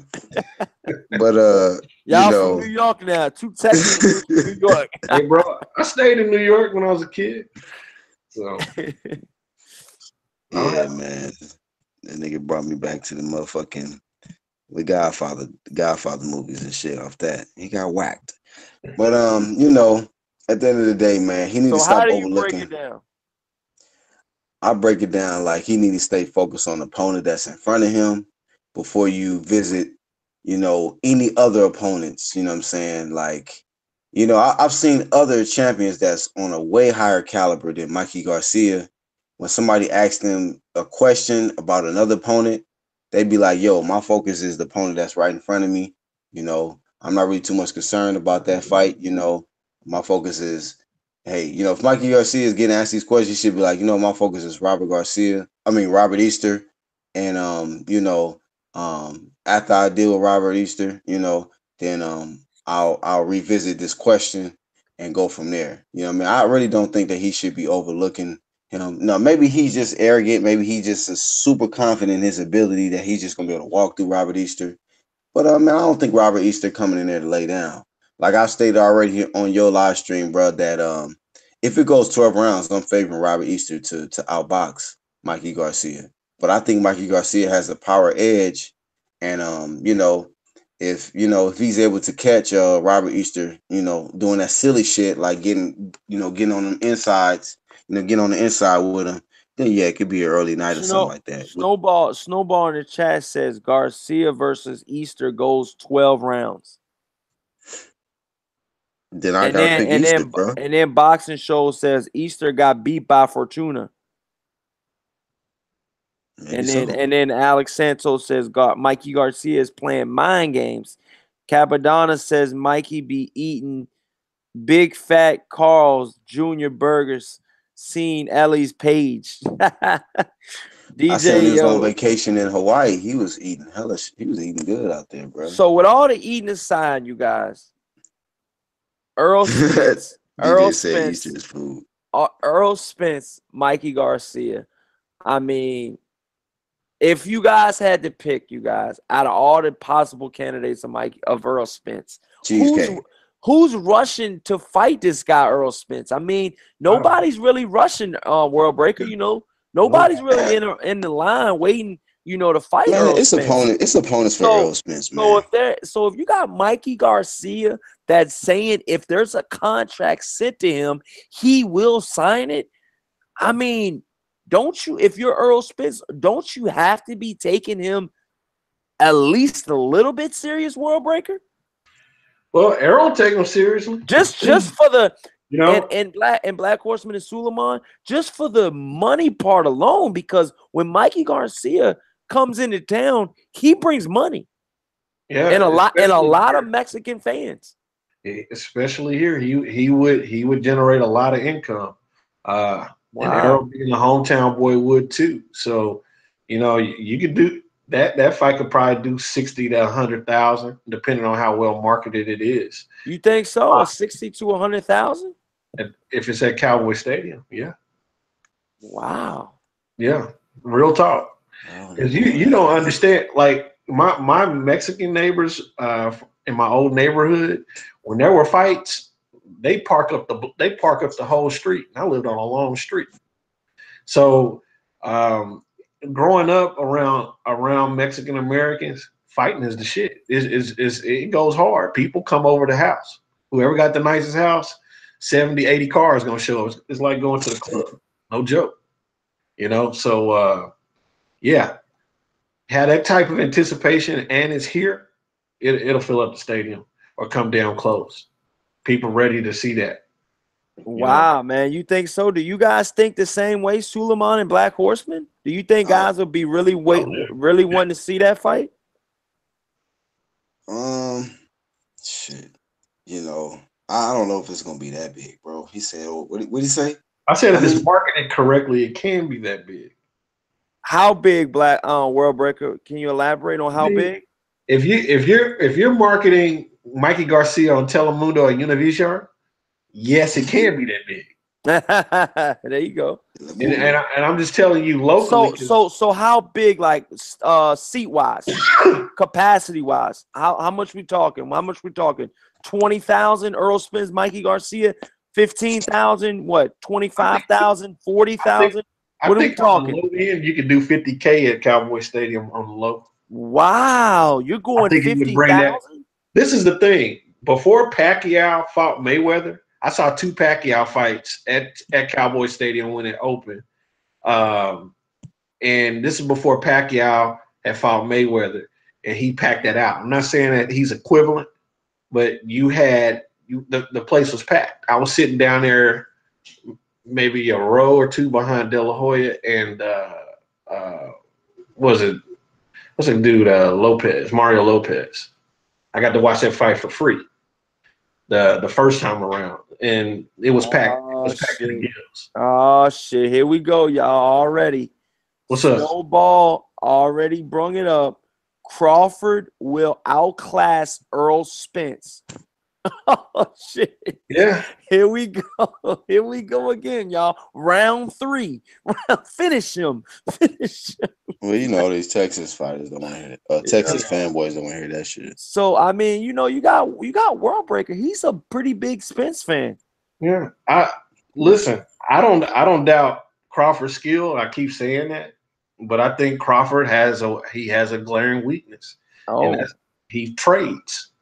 And do you think Errol Spence can beat Terrence Crawford, World Breaker, live on air? Yeah, I think he can. I think Terrence Crawford can beat him potentially, but Terrence Crawford's whole entire game plan would have to change in order to beat Errol Spence. Who are you leaning to right now if the fight were to happen? Spence. It has nothing to do with him being from Texas. I just think This has nothing to do with you being from Texas and him being from Texas. This has zero to do with that. It never has anything to do with anything. It is me looking at the fight for what it is. If Errol Spence was the weaker fighter, I say he was the weaker fighter. But he's been sitting at 47 this entire time. Terrence Crawford is just now entering 47. Now, if he has 2 or 3 fights to get acclimated, maybe he has a better chance. I still see Errol Spence as the dominant figure at this weight division. So people can say it's easy work like boxing shows and all of that. But at the end of the day, yeah, you're talking about a guy that went up from 35 to now 47. You're talking about a guy that sits at 47 and nobody wants to come a mile within trying to fight him. Boxing show says Crawford easy work. Snowball says Crawford smacks Earl Spence. Yeah. Justin says Crawford versus Spence is a mega fight. Hard to pick. It depends on which fighter shows up that night. Crawford's never taken them type of shots. And he's never had somebody work his body to fucking death. And What's up, Tone Bangers? What's going on, Antonio McCray? How you doing, my brother? Snowball says Crawford better chin, better punches. How can he determine that? So what do you? I mean, how do you break it down, Black Horseman? How you feeling? Let World Breaker know and let everybody know. We got 2 Suleimans in the building. I agree if one wasn't enough, we got 2 now, y'all. We got 2 Suleimans. It's on the screen. It says 2 Suleimans. Oh wow. Yeah, I just want make the other phone shut off, boss. The other phone shut off. Oh, you good? Oh, go ahead, man. But go ahead, Black Horseman. Who you got, man? How do you feel this fight going down, Black Horseman? This is a very technical fight, man. Big fight, big drama show. Well, when it comes, World Breaker says that Crawford has never felt the body shots, the punches that Spence will be able to give him. Yeah, what I'm saying is at 47, he's just entering the fray. It's a different weight, man. That 7 pounds is tremendously different. I mean, people, he walks around at this, he walks around at that, but that's not what he's fighting at. So he fought a walkthrough fight with the Australian guy. We've already forgot his name, Jeff Horn. You said a walkthrough fight? Yeah, that was a walkthrough fight, bro. Jeff Horn is not skilled, bro. Everybody knew. That's the only thing I got an issue with is that. Let me interject you. Oh, you gonna go ahead and get this one? Go ahead, because before this fight, even Texas channels were stating that this is not going to be an easy fight for Terrence Crawford. And then after Terrence Crawford beat him, everybody like, oh, this is just a walkthrough fight. Who was he? He was nobody. Jeff Horn ain't nobody. This, that, and the third. But they was giving Jeff Horn a lot of credit before this fight. I'm just keeping it 100. No, you're right. A lot of after Terrence Crawford dismantled him, they changed their tune up. I'm just keeping it real, bro. See, nobody was really talking that easy shit like Terrence Crawford was going to go in there and dominate him. It was a big question mark because Terrence Crawford was coming up from 140. Before that, what was his biggest fight? So what did you say before all of this, World Breaker? What did you just say? I said it was a walkthrough. He said a walkthrough. I said it was a walkthrough fight, and I'm talking about after the fight happened.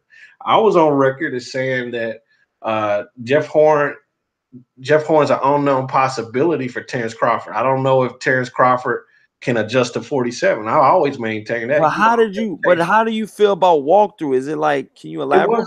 It was a walkthrough. He just beat on his ass for however long he beat on him, and they called the fight. So it was a walkthrough for Terrence Crawford after the fact. So we saw that Terrence Crawford was able to adjust to 47 with the guy who wasn't looked at as a great fighter at the weight class. He just held a belt and he got the decision against Pacquiao. Now, and I stated before about Terrence Crawford was a question mark at 47.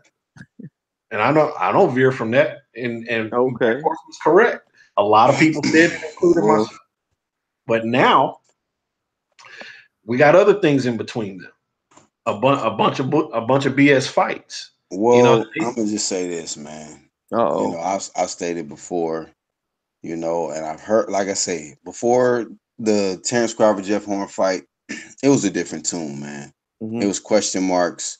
It was a lot of Texas channels that was actually saying, like, you know what, this ain't gonna be an easy fight for Bud Crawford. But I heard the stories change up after he beat him and made it look easy because they was thinking about their boy Errol Spence. Not taking nothing away from him. Yeah, man. Crawford looked real good against Horn, man. I gotta say for the record, man. I gotta say that for the record. And when you got mad skills, like, let me put it like this: there's been times where I've seen Floyd get in there with fights, and I'd be like, you know what? I think it's gonna be a competitive fight, and he'll get in there and he'll make that shit look easy. Them motherfuckers would change their story up, like, oh well, you know. That's Floyd, you know. This shit was gonna look easy. But before the fight, they'll say something different. You know what I mean? But because it's Floyd, you know, who's the number one pound for pound, they be like, well, you know, shit, I already knew Floyd was gonna do that. They'll change their story up. You know what I'm saying? Yeah, that'll Bud never be. Crawford, I'm not saying you, Yeah, I know. you I know, know. but when it comes to Bud Crawford, you know, a lot of people was not really giving him that type of credit. Like, you know, he was just coming up in weight. And a lot of people were saying, you know what, this could be a tough fight for him. They was talking about Jeff Horn's awkwardness, his movement, his power, you know, and that it will be some problems for Terrence Crawford and that he could possibly lose, you know.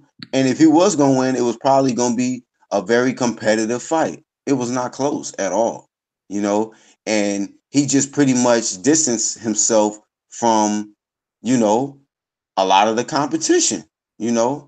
And people could say, you know, oh well, it's just Jeff Horn who just beat Pacquiao, but you know, at the end of the day, they wasn't saying that same shit before the fight.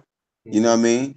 And then Terrence Crawford ended up beating him, and then now they want to change their story up, you know. And Yeah. then, truth be told, for the first time, we heard Errol Spence talking that business talk, like, "Oh, this is a big money fight down the road." When it came to Thurman, Spence, and Porter, you know, I mean Thurman, Porter, and Garcia, it was like, nigga, let's get this shit now. Let's get it on. You know, these niggas don't want no smoke. But when he clearly showed caution when it comes to Terrence Crawford, I'm just keeping it 100. But Terrence Because like Crawford clearly showed caution to him on the Breakfast Club too. well, So I they think both, what it is, right. there's I'm a saying respect. There's a respect for each other, and I can understand. exactly.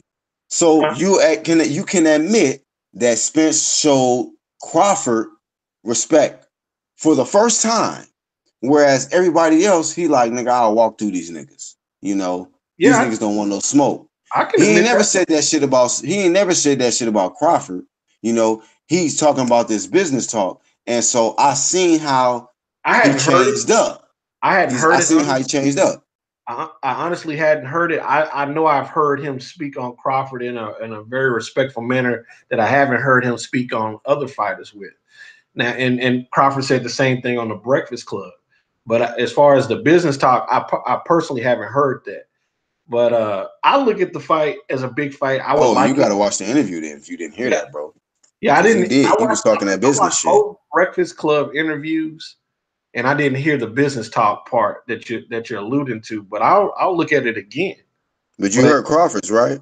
yeah, I heard Crawford's and I heard Spence. It was on the same platform, Yeah, it was the Breakfast next Club. day. I think Spence's was the following day or 2 days after that, and Crawford had went before him. He stated on multiple platforms that, you know, that's a great fight down the road. And he also stated before Crawford got his strap that once he get a strap, he will fight him. And then he changed the story and says that that's a big money fight down the road. But didn't he also You got to go back and didn't he also allude to the muckety muck of having Top Rank, because he kept mentioning something across the street where Terrence, you handle your business across the street and I handle my business on the side of the street because that's how he changed the story.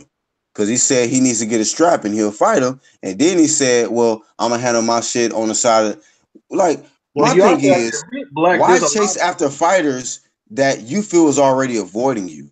That does right. not make you look tough. It makes you look like you just going after guys that don't want to fight you. You know what I'm saying?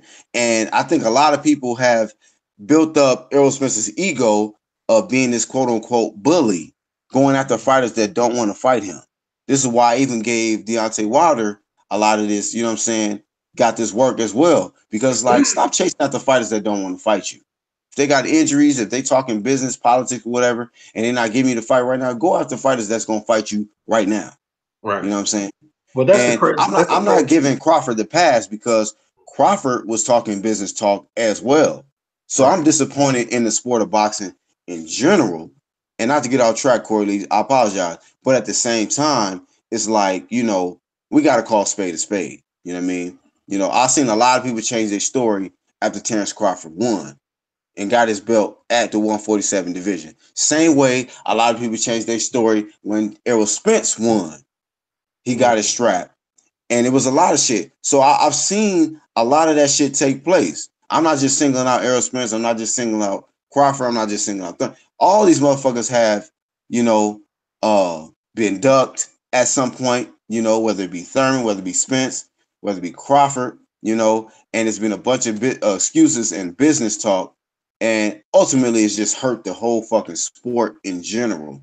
And it's been a lot of fanboys to defend the shit, which makes matters worse instead of just putting pressure on the fighters to fucking go after the best fights that's out there, you know. And you know, I mean, to speak on this Mikey Garcia situation, you know what? Mikey Garcia might be serious about getting in there with Errol Spence. That Yeah, but if I he's think able that's to the get in lose. there, if he's able to get in there and beat Errol Spence, that does a lot for his career. If Errol Spence is able to beat Mikey Garcia, it does nothing for Errol Spence. You know why? Because he's a little guy coming up in weight, you know, and he's not challenging the best in his division. He's challenging a guy who's trying to make his name in a new division. Y'all see Wow. my point? Yeah, but Yeah, don't you I think that's definitely see your delusional? point, man. It's Yo, one of boy, those type of. Oh, go ahead. don't you think that's delusional? This is a fighter that barely won a belt at 140 or IBF belt, then vacated a belt, went back down 135. Now he's putting the champion Errol Spence. Suleiman, I have to correct you. I think he clearly won his belt at 140 with no equivocations. Okay, Corby. So do you want to see a massacre? You want to see a fighter get hurt? I Well, mean, you said he basically, barely won his belt at 140. I don't think he did. Do you guys think he barely won that belt? Did he win by knockout? Damn near. It went 12, but I mean, Oh wait, Lipinets was which fight? Which fight? Lipinets, that's the 140 belt. Oh. He said Well, you Suleiman know, it was said a competitive fight, bro. It was a Suleiman competitive said he fight. barely got by. He got by. He got by. I mean, he won the fight, man, I but thought he won the fight clearly. he won the fight, bro. But I mean, it wasn't an easy fight. I'm gonna just say that wasn't an easy fight. But go ahead, Suleiman. You know, but I I kind of mean, agree. I understand, Kobe. You like Mikey Garcia. I think that'd be a big mistake if Mikey Garcia signed the contract and take that fight. I think it's unfair to welterweight fighters and welterweight champions at that division because right now Keith Thurman, why you don't push the fight with Keith Thurman? Keith Thurman is available. He's available. So why they don't push for the fight for Keith Thurman? Terrence Crawford's not available because he just won a fight, right? He beat a guy. He knocked him out of one round. Didn't take no punishment in that fight. Push for Keith Thurman. Bring Keith Thurman out of the semi-retirement. And not, I want to see Errol Spence against Keith Thurman. That's what I want to see. I want to see him fight a top quality fighter for, and then after that, when Terrence Crawford get acclimated to the belt, to that weight, then unify, man. Let's have a undisputed welterweight champion. That's what Well, I to want to see. interject you real quick, Suleiman, before you continue, man, you know, Thurman is not really available for Spence right now. You know, he's coming off an injury. He's gonna probably have a tune-up or two. You know, it sucks, but at the same time, you know, he's coming off this injury and this long layoff.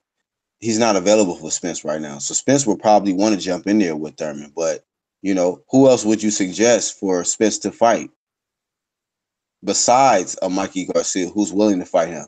Now I want to see him fight Ugas, who's at the number 2 spot at the IBF. But although I haven't heard him speak on fighting him, I think that would be pretty good. I still pick Spence to win that fight, but at least it would be better than him fighting no damn Ocampo, you know, somebody who never fought in America, you know, Ocampo who's was a big undefeated only dog. in Mexico. He's the Huh? How mandatory. about that South African fighter, the one that That's just that beat up bullshit. the South African fighter that Telling just knocked out Diego you, Chavez? I'm not saying you know that's bullshit with your comments you making, but I'm just saying for them to make him mandatory, bro, out of nowhere, and he only fought in Mexico, that shit was true. just trash to me, But bro. I'm that's just like, been you the know, they problem could with have the made ranking anybody. system, regardless. There's just this whole shit with the WBA last week in their false 24-hour deadline. The, Right. the, That's the the, politics and shit, man. the fucking sanctioning bodies are the problem in essence of what's wrong with boxing in many ways. Yeah, I So, agree. you know, we had to put a hole in their head before anything gets done. You know, so Yeah. it, So I'm not even blaming really Spence for that because he can't control what the fucking sanctioning bodies do. But at the same time, it's like, you know, they're gonna choose this guy out of Mexico to be the mandatory when you got somebody like a Ugas or you know what I mean, somebody else who's in the IBF ranks who have done more right here in the country. That's why I feel like, you know, and I can say maybe far fetched, but I've stated on my you know, couple of videos back that I want to see sanctioning bodies have sanction belts just in the country, just in America. That way, it ain't got to be no bullshit with motherfucker have to chase somebody who got a belt outside the country, on some bullshit where it's just, you know what I mean? Whereas it's like, hey, you can fight somebody who's right in your fucking in the States, a guy from Chi-Town fighting somebody from New York or Cali or the Barclays or some shit like that. Not have to fucking chase somebody in the UK who's trying to hold a belt hostage or some bullshit. You know what I mean? So I don't know. That's just my opinion, man. I just wish they would do something better. These sanctioning bodies got to get better as well. I feel you, Wilbur. I think the sanctioning bodies need to be merged or eliminated or banned outside the United States if they can't comply with regulatory, a standard regulatory obligation for boxing. Period.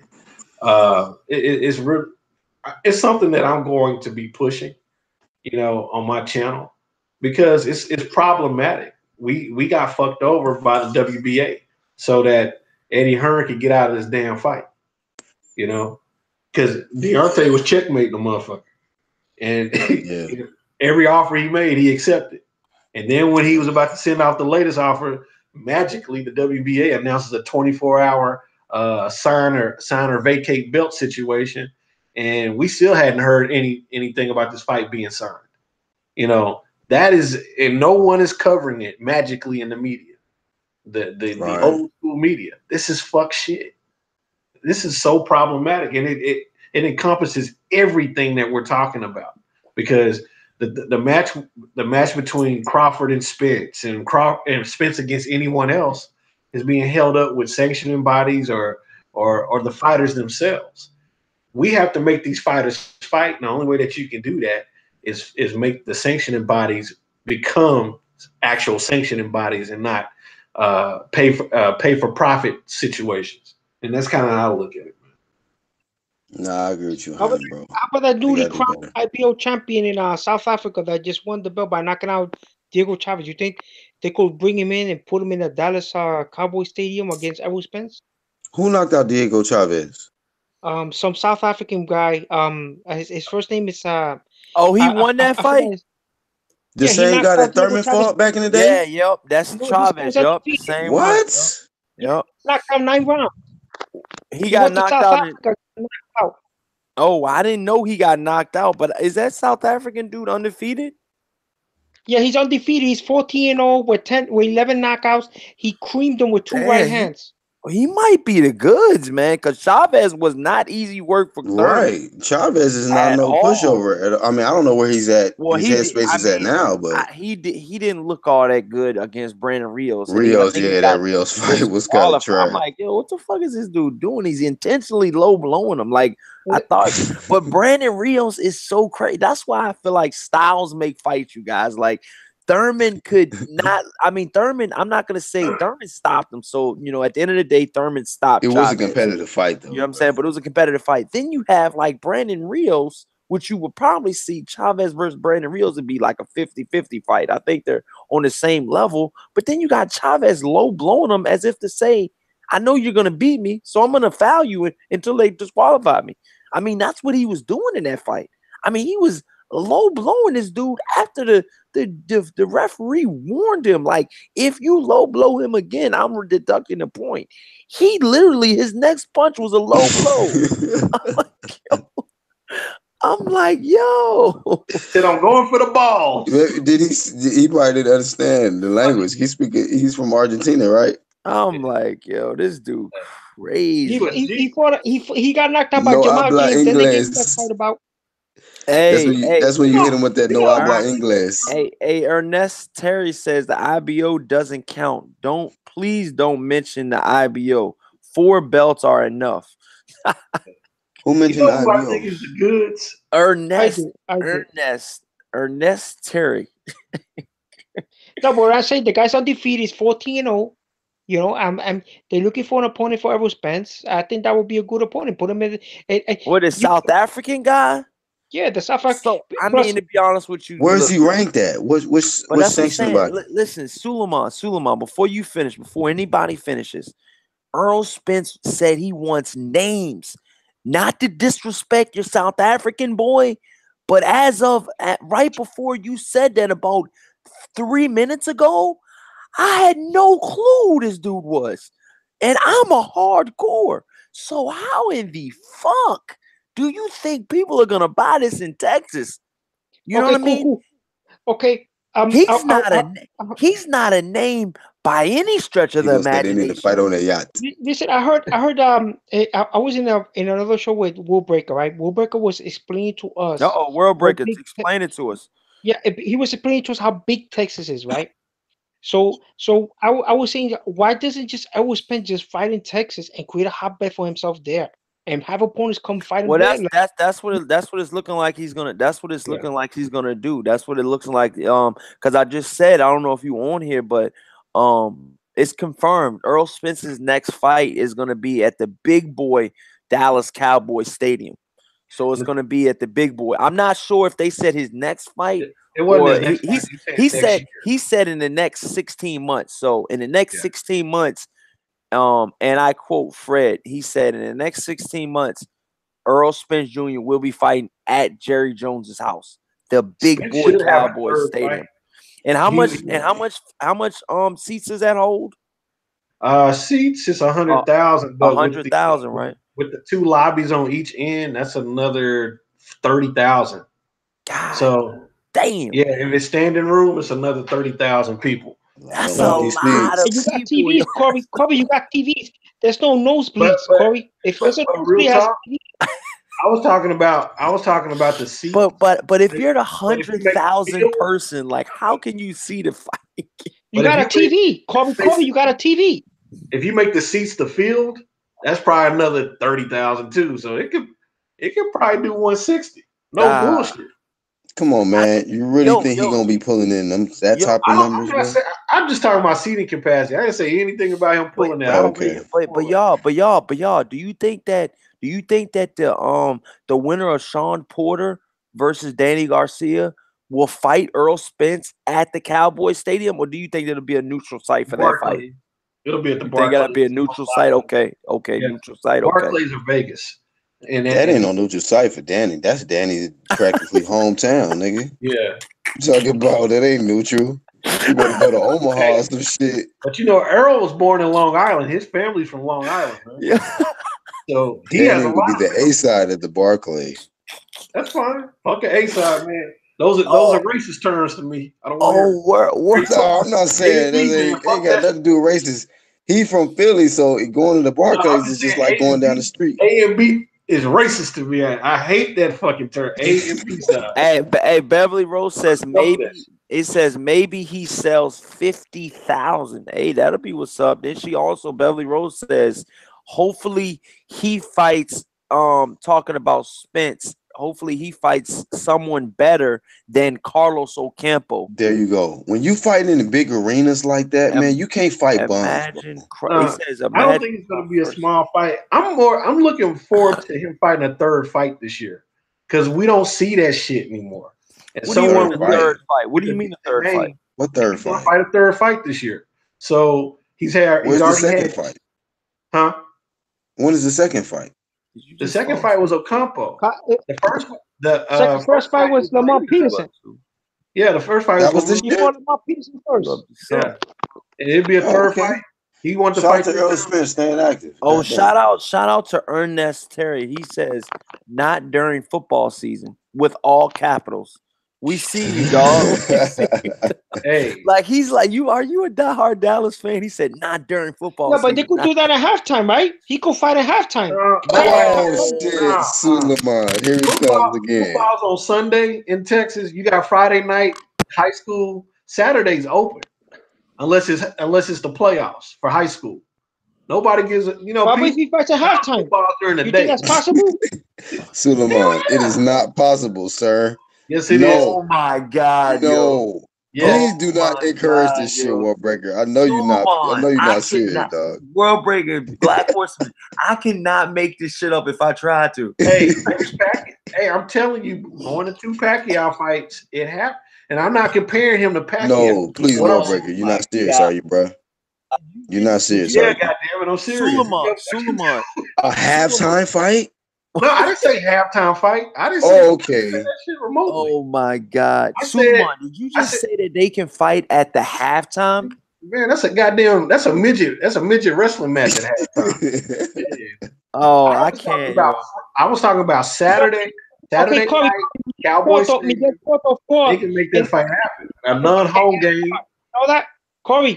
What's Miguel Cotto Stadium. Coach John Roberts? What's up, man? How's everybody doing? With Daniel Johnson, what's going on? Quincy, what's up? Lone Wolf, This what's nigga up? said halftime, bro. Yeah, Everybody in the totally chat, disagree man, with that smash statement. the hell out of that like button. And if you haven't, you guys, please subscribe. We in the building. He wants to be Coily remembered Box. as an all-time great, man. Errol Spence wants to be Yeah, remembered but as he an ain't fighting at halftime being an all-time great. Shit. I'm gonna go ahead and get the shit in at halftime. It's only about 15 minutes. I mean, that's crazy, Suleiman. What would make you think? Unless he's fighting a bum that he know he gonna fight, it go knock out in one round. Hey, Earl would have to fight. Earl would have to fight a fucking. He would have to. Earl would have to fight a 4-rounder, dude. I mean, come on. You ain't lying. I mean, Suleiman, do you think before? I mean, I'm not trying to insult you, but I'm being honest, Suleiman. Like, Get that on the Super Bowl. I mean, come on. I mean, Suleiman, a halftime fight for the football game. I mean, let me explain, but why did I say that? Because Miguel Cotto fought in Yankee Stadium. He fought in the Yankee Stadium. That's a baseball stadium. It was during Suleiman. Was it during a baseball game? You said half. Baseball? It was during a baseball game, bro. Was it in the 9th inning? He could knock out an opponent in 3 rounds, man. He could get one of those opponents that he could knock out very quickly. But it'll have to be a 12-round. It'll have to be a 12-rounder because he's a champion. Look, you can have a greyhound race during halftime, but you can't have a fucking bicycle. This dude Suleiman off the chain. It's like anything I say is negative. No, Suleiman, you can't take this wrong. You got to listen to what you're saying, okay? Yeah. We all see a problem with that, and the problem is you don't. And we're not saying anything negative. We're laughing with you, not at you. You should be laughing as well. No, I'm just fucking with you. If this nigga understood his shit, he would be the best comedian ever. Suleiman, when you say this shit, dog, I know you probably don't say it trying to be funny, but it just comes off so hilarious. Like you have no idea.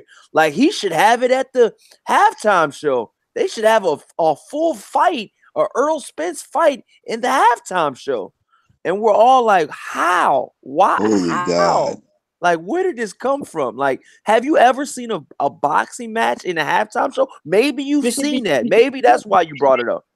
First time, bros, because look, they go make the fight, right? No commercials. He fights you in the halftime.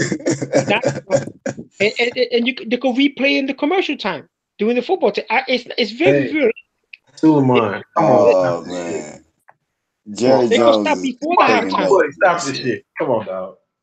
Okay, man. It's like I guess I'm too innovative. Okay, I apologize. Hey, the halftime.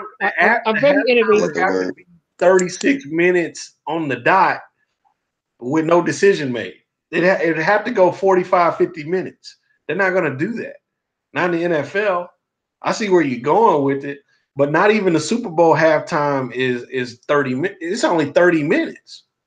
You're not going to make it. It's going to be expensive. What, 36? Yeah, 36. It's going to be expensive. It's going to take you 15, 20 minutes just for the walk-in and goddamn announcement. Let's get ready to rumble, or it's showtime, whatever they going to say. Like, it's not possible, bro. It's not possible. I'm sorry, bro. I thought it was, man. I appreciate you trying to be innovative, but yeah, no. It ain't gonna work, bro. What happened was that Will Breaker let me know how big Texas is and how much money he could generate there. If I was him, I'd do a Joshua, bro. I just stay there and won't fight nowhere else. And if the fighters come to see me, you know what I'm saying?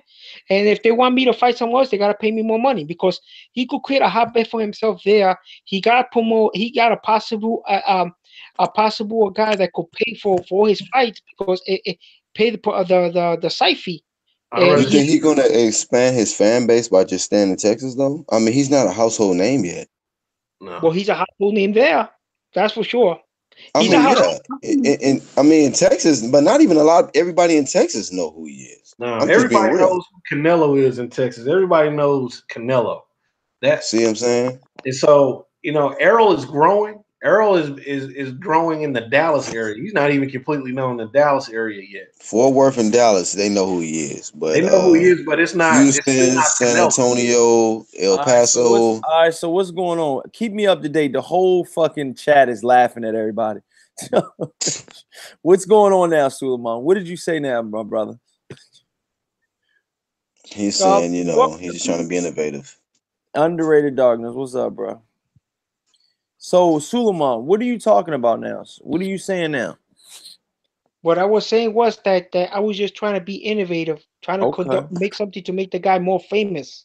Okay. And more popular. And then he just explained to me how much the time. So I said maybe they could do the walk-in before the halftime, but they said that they won't do it because, and plus it's gonna be all expensive for him to pay for that time. For doing halftime, people pay a lot of money for. Are you talking about the Super Bowl halftime show, or what are you talking about? Listen, Dallas Cowboys, man, is at the upper echelon football team, and the guy needs exposure. He wants to get fighters to come to fight him there. So you're talking about a regular season NFL Dallas Cowboy game. Yeah, break it down, Suleiman. Break it down for me. Break it down. Forget it, man. You told me it's very outlandish, so I'm not gonna. But listen, Suleiman, we're trying to all grasp where you're coming from. Can we? Okay, what I'm saying is right. One second, dude. Okay, what me and World Breaker were talking about how big. Oh, World Breaker, you're in on this too. I spoke to him about Texas on a different subject. Something that had nothing to do with boxing.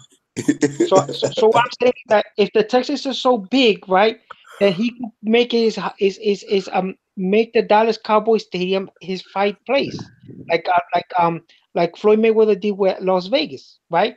Not everybody has gonna do the same thing, man. If I'm a champion, everybody's popular somewhere else. I'm gonna fight. I'm gonna create a revenue for a hotbed for myself. Okay, so what's the hotbed and what's the revenue? What do you?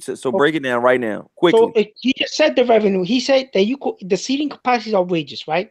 Okay. Even if I get a bleeder, like a nosebleed section, I'm gonna have a TV to watch the fight. Okay. So he's gonna feel he has a possibility of filling the stadium better, and he wants to be a promoter himself. So he could promote his own fights, right? And pay and even if he gets less revenue, he makes a better profit. Okay, so he could promote himself, sign fighters from Texas, they're there, and make much more money. But you guys, I don't know. You guys, I guess these topics you don't like them. Maybe it's because I'm making them up. No. I mean, I'm gonna be honest with you, man. You gotta stop playing that guilt trip thing, Suleiman. Like, we're trying to see. We've never listen, Suleiman. I've been on so many different boxing channels and so many different, YouTube channels and podcasts and. So many have you, and I've done over probably 50 live streams my damn self or more. I've never heard somebody say a boxing match at a halftime show I'm like, what are you talking? Like, I've never heard of something like that. What'd you say? You know why I said that? I'll be back. I gotta get some alcohol. I'll be right back. Go ahead, bro. I don't know which one is better, this one or the yacht in the middle of the Atlantic.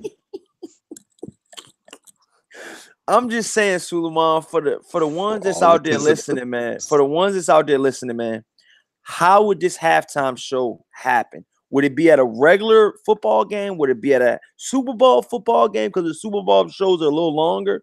What are you talking about? Break it down very quickly for us. Like I say, right, if the Dallas Cowboys win, right, they go do a special event, make a fight, and the Dallas Cowboys Super Bowl with Errol Spence fighting. That way he gets all the exposure. So a special event like after the Super Bowl or during the Super Bowl? Okay, it don't have to be a title fight. It could be a non-title fight. If you say that the fight that you don't have enough time, right? So are you talking about like with a football game or just in the Dallas Stadium? Football game where halftime comes, Errol Spence goes and the halftime, and he does the walk-in before the fight starts, and the fight starts right there in the halftime. He knocks the guy out, and he gets the exposure. I don't see. I mean, he's very innovative. He gets the exposure. And the Dallas Cup. Why not? It creates revenue, boss. It creates revenue. But I don't see you might got something, man. You might got something, man. We might have to make a phone call for you, Suleiman. You know what I'm saying? I mean, you might got something, man. Is this your first? Did you just truly make this up today, or have you been thinking about this? No, I was listening to you guys now, and I'm Uh-huh. thinking, what can Errol Spence do to be more popular, more famous, Yeah. and the way the Dallas Cowboy owner likes him a lot. So why not put him in one of his halftimes? If he gets a Super Bowl, if the Dallas Cowboys go into Super Bowl, put Errol Spence in the halftime. And if it doesn't have to be a title buy, it could be a non-title buy. It could be So sanctioned by the IBF. a non-title belt. So the IBF strap will not be on the No, because they don't have enough time, right? They don't have So what rounder would this be? Would this be a 2-rounder, a 4-rounder? What would this be for Earl 10 Spence? round, man. A non-title fight's a 10-round fight. So this would be a 10-rounder and a halftime show. Yeah. You What think is they it got that? enough time for that, Black Horse? Okay, Corey, we Nigga, had hey, this free guy Sean popcorn Paul. and cotton candy for everybody. Sean They're Paul gonna boxed they're gonna go a to sparring match. the football game. They're gonna be No, like, "What the hell are we watching? Is it foot boxing or is it football?" Corey, but that didn't Sean Paul fight a 4-round sparring match against a fighter one time? He Because did that on Facebook. Yeah, he did that on Facebook. okay, so this is not that far fetched. If the guy wants exposure and he fights a title bite there, and then he's gonna probably get one of those IBF #1 contenders and finish him off. So let's change the subject because you don't want to talk about it no more. Let's change the subject because Yeah, I mean, you got me on that Yeah, one. man. The chat is going. The chat just blew up. The chat just blew up, Suleiman. That's all they're talking about is this halftime show. You just Suleiman. made yourself famous, sir. You're famous, dude. You just got famous, dude. Let them know where they can follow you at, Suleiman. Suleiman, let them know where they can follow you at, dude. Suleiman I Oscar professional boxing. Too much piss. Professional boxing, y'all. Don't forget that part.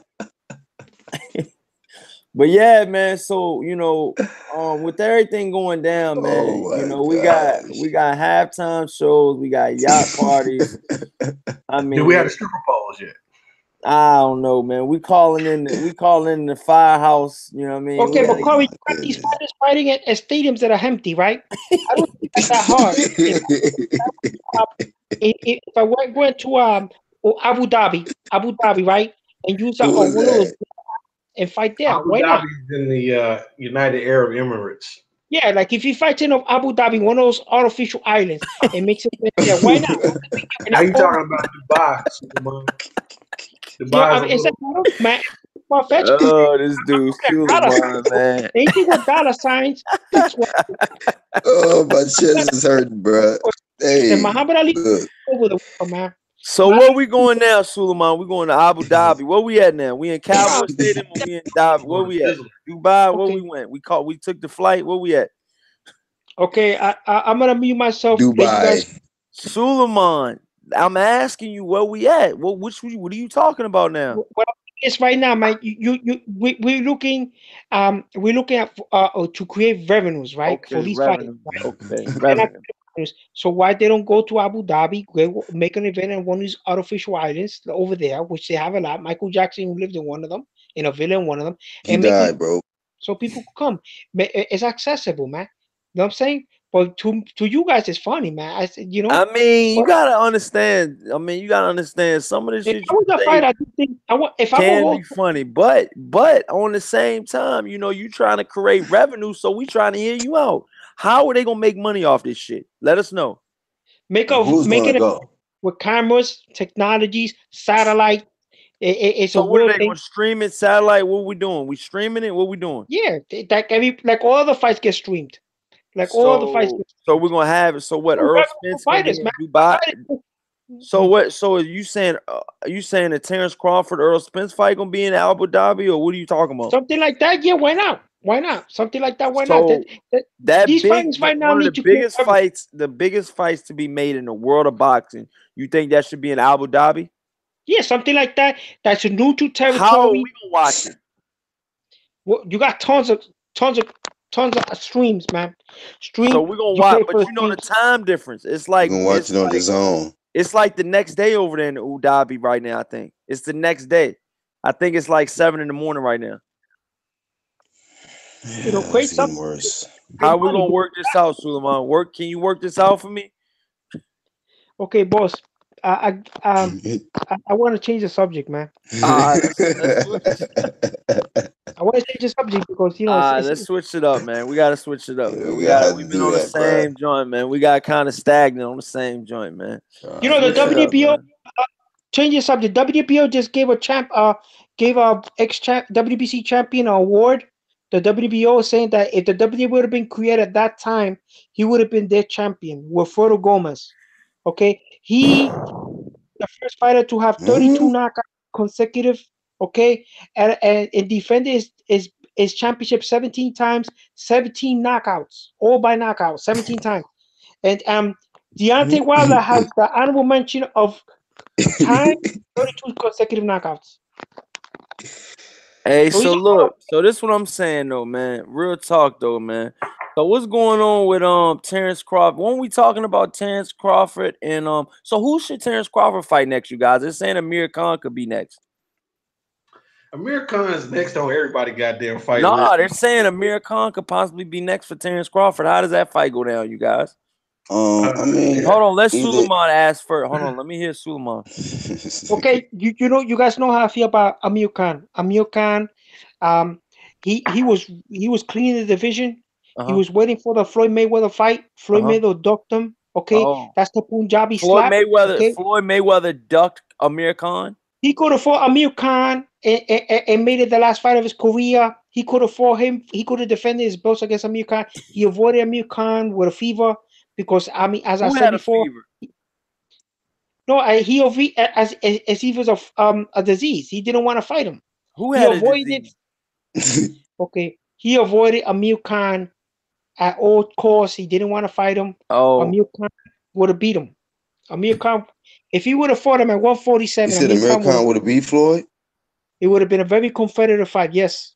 So you favor it would have been a Confederate fight. What you world record. You picturing so right now, Suleiman, you're favoring Amir Khan in a Floyd Mayweather fight. If they would have fought before he went up in weight, and he was waiting for a long time to get that title contention bout to fight for that contest for that championship that Floyd Mayweather had.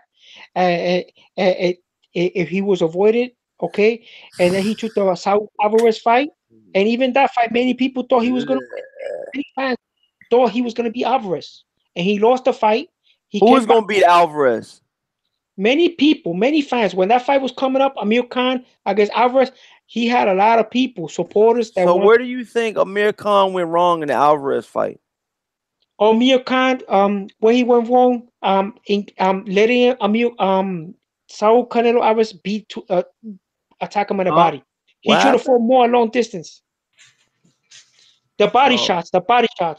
He should. So what's going on? So Crawford, break down Crawford Khan right now, just right now. Speed. Okay, break down Crawford Khan. I could do that. Okay, Amir Khan comes in very quickly, starts dictating the pace with his jabs. Okay, slaps. So Amir Khan is dictating the pace at this point. Yeah, he's much faster. Not Terrence Crawford. He's much faster than Terrence Crawford. He's just different skill asset. The speed is faster. Terrence Crawford has to find a way to slow him down. To change the pace of the fight. Okay. He's gonna have to get on the inside to attack the body. The same time that's how Canelo Alvarez. You got this going to decision. Will you knock out? What you got going, Suleiman? I got a feeling going to decision. Who's winning, baby? You can't. Oh, so look, if you're gonna pick Amir Khan over Terrence Crawford, this will really get him hyped. Errol Spence versus your boy Suleiman. Very fast. Amir Khan. Break that down, Suleiman. That's a potential fight as well. Because Errol Spence said if he wants to smoke, he knows Al Heyman's number. And I quote him. Okay, he beats Terrence Crawford first. Okay. Attempts to unify with Terrence he beats Terrence Crawford first and wants a big money fight with Errol Spence, a unification bout. He takes the fight. Okay, his jab will disrupt Errol Spence southpaw style. Okay, he will. So now you have Amir Khan dictating the pace as well. Again, he always dictates the pace, boss. Look at the fights. Look at his fights. He always dictates the pace from long distance. Every single time the guy tries to come in, He hugs. Okay, he hugs. He doesn't like to get hit to the body. Okay, these fighters have to find a way that the same way that South I gotta, Canelo. I gotta go, yo. I gotta go to bed, yo. Shout What out was to the I saying? moderators, man. It's bedtime for me, y'all. It's bedtime Oh, on that note. you don't agree, man? You don't agree? You don't I like him? mean, I didn't I agree with just that. ain't really feeling Amir Khan. I mean, Suleiman, Khan is trash. I know you're gonna get mad at me, man, but I'm not feeling him over them guys at all. He's gonna Yeah, get I'm a big Amir he's gonna get stretched. Listen, Suleiman. Amir Khan is gonna get stretched. Get your pillow ready and your comforter. Shit. He may not even get out of bed. Shit. Please bring a quilt. Okay, if that was true, then why did Floyd Mayweather avoid him? Hey, listen, man. It's bedtime for me, Suleiman. Y'all go ahead and say y'all closing statement, man. I'm going to bed, man. I done had a ball with you guys. Let them know where to find you at, World Breaker. You can find me on World Breaker Fighting on YouTube, also Instagram and Twitter. And right after Corey Lee stops his show, World Breaker Live is coming the fuck on. There God you go. damn, Go nigga. follow World Breaker too, man. You know he's gonna be going live. Go check him out, man. He's gonna Suleiman, special guest. Suleiman, let them know where they can find you at. Guessing my show. Yeah. Suleiman, let them know where they can find you at, my brother. I asked God from professional boxing if he wants me to be a part one of the guests in the show. I don't have a problem. But Okay. but you know, hey, that's my opinion. I like Amir Khan. I like his skill asset. He fights from the outside. He's the best slap boxing champion. Okay, in the division. Chad, bro. They going ham in the chat, dog. But yo, thank you, Suleiman. Black Horse, let them know where they can follow you at, my brother. Hey man, great show, Corey Lee Boxing. Goddamn. As always, with another banger. BlackHorsePromotions.com, Black Horse and Promotions right here on YouTube. You know what I mean? Goddamn, great show, man. You know what I mean? Hey, if y'all want to hear some professional boxing, y'all want to hear about fights that on yachts and you know what I'm saying, halftime shows and all kind of shit, man. Suleiman, you know what I'm saying? Go support him, bro. Suleiman You is know the what I one, mean? man. This man bring a different element to the Suleiman, hey show. Suleiman, on some real shit though, Suleiman. You gotta break down the halftime joint and that yacht joint for us on your own joint though. Have you made a video about that yet, Suleiman? Yeah, we need to go to Suleiman's show. Yeah, well, Suleiman, when can you want to invite us to your show? God damn, dude. We never get a link. You gonna ever send us a link, dude? What's up? When We I just go gotta live, walk. Can we get a link? I mean, are you too good to send us a when link? I go live, I'll No, send I you a think link. we gotta walk them through the I've technical never got a link from you, Suleiman. When we gonna get one, dude? I haven't got live yet. All Okay. right, man. Well, We'll help you with that, bro. We're gonna be waiting on that. All right. Yeah. All right, now you guys, man. I'm going to bed, man. This shit got way north. I don't know where I'm at right now, but I don't know what happened. But you got guys, glaciers around so this. many hips. Shit. I'm seeing people, guys. There's people everywhere behind the crowd. You gonna have to take y'all, man. This was an awesome show, man. Thank you, World Breaker Fighting. Thank you, Suleiman. Thank you, Black Horseman Promotions, and everybody in the chat. Thank you so much, man.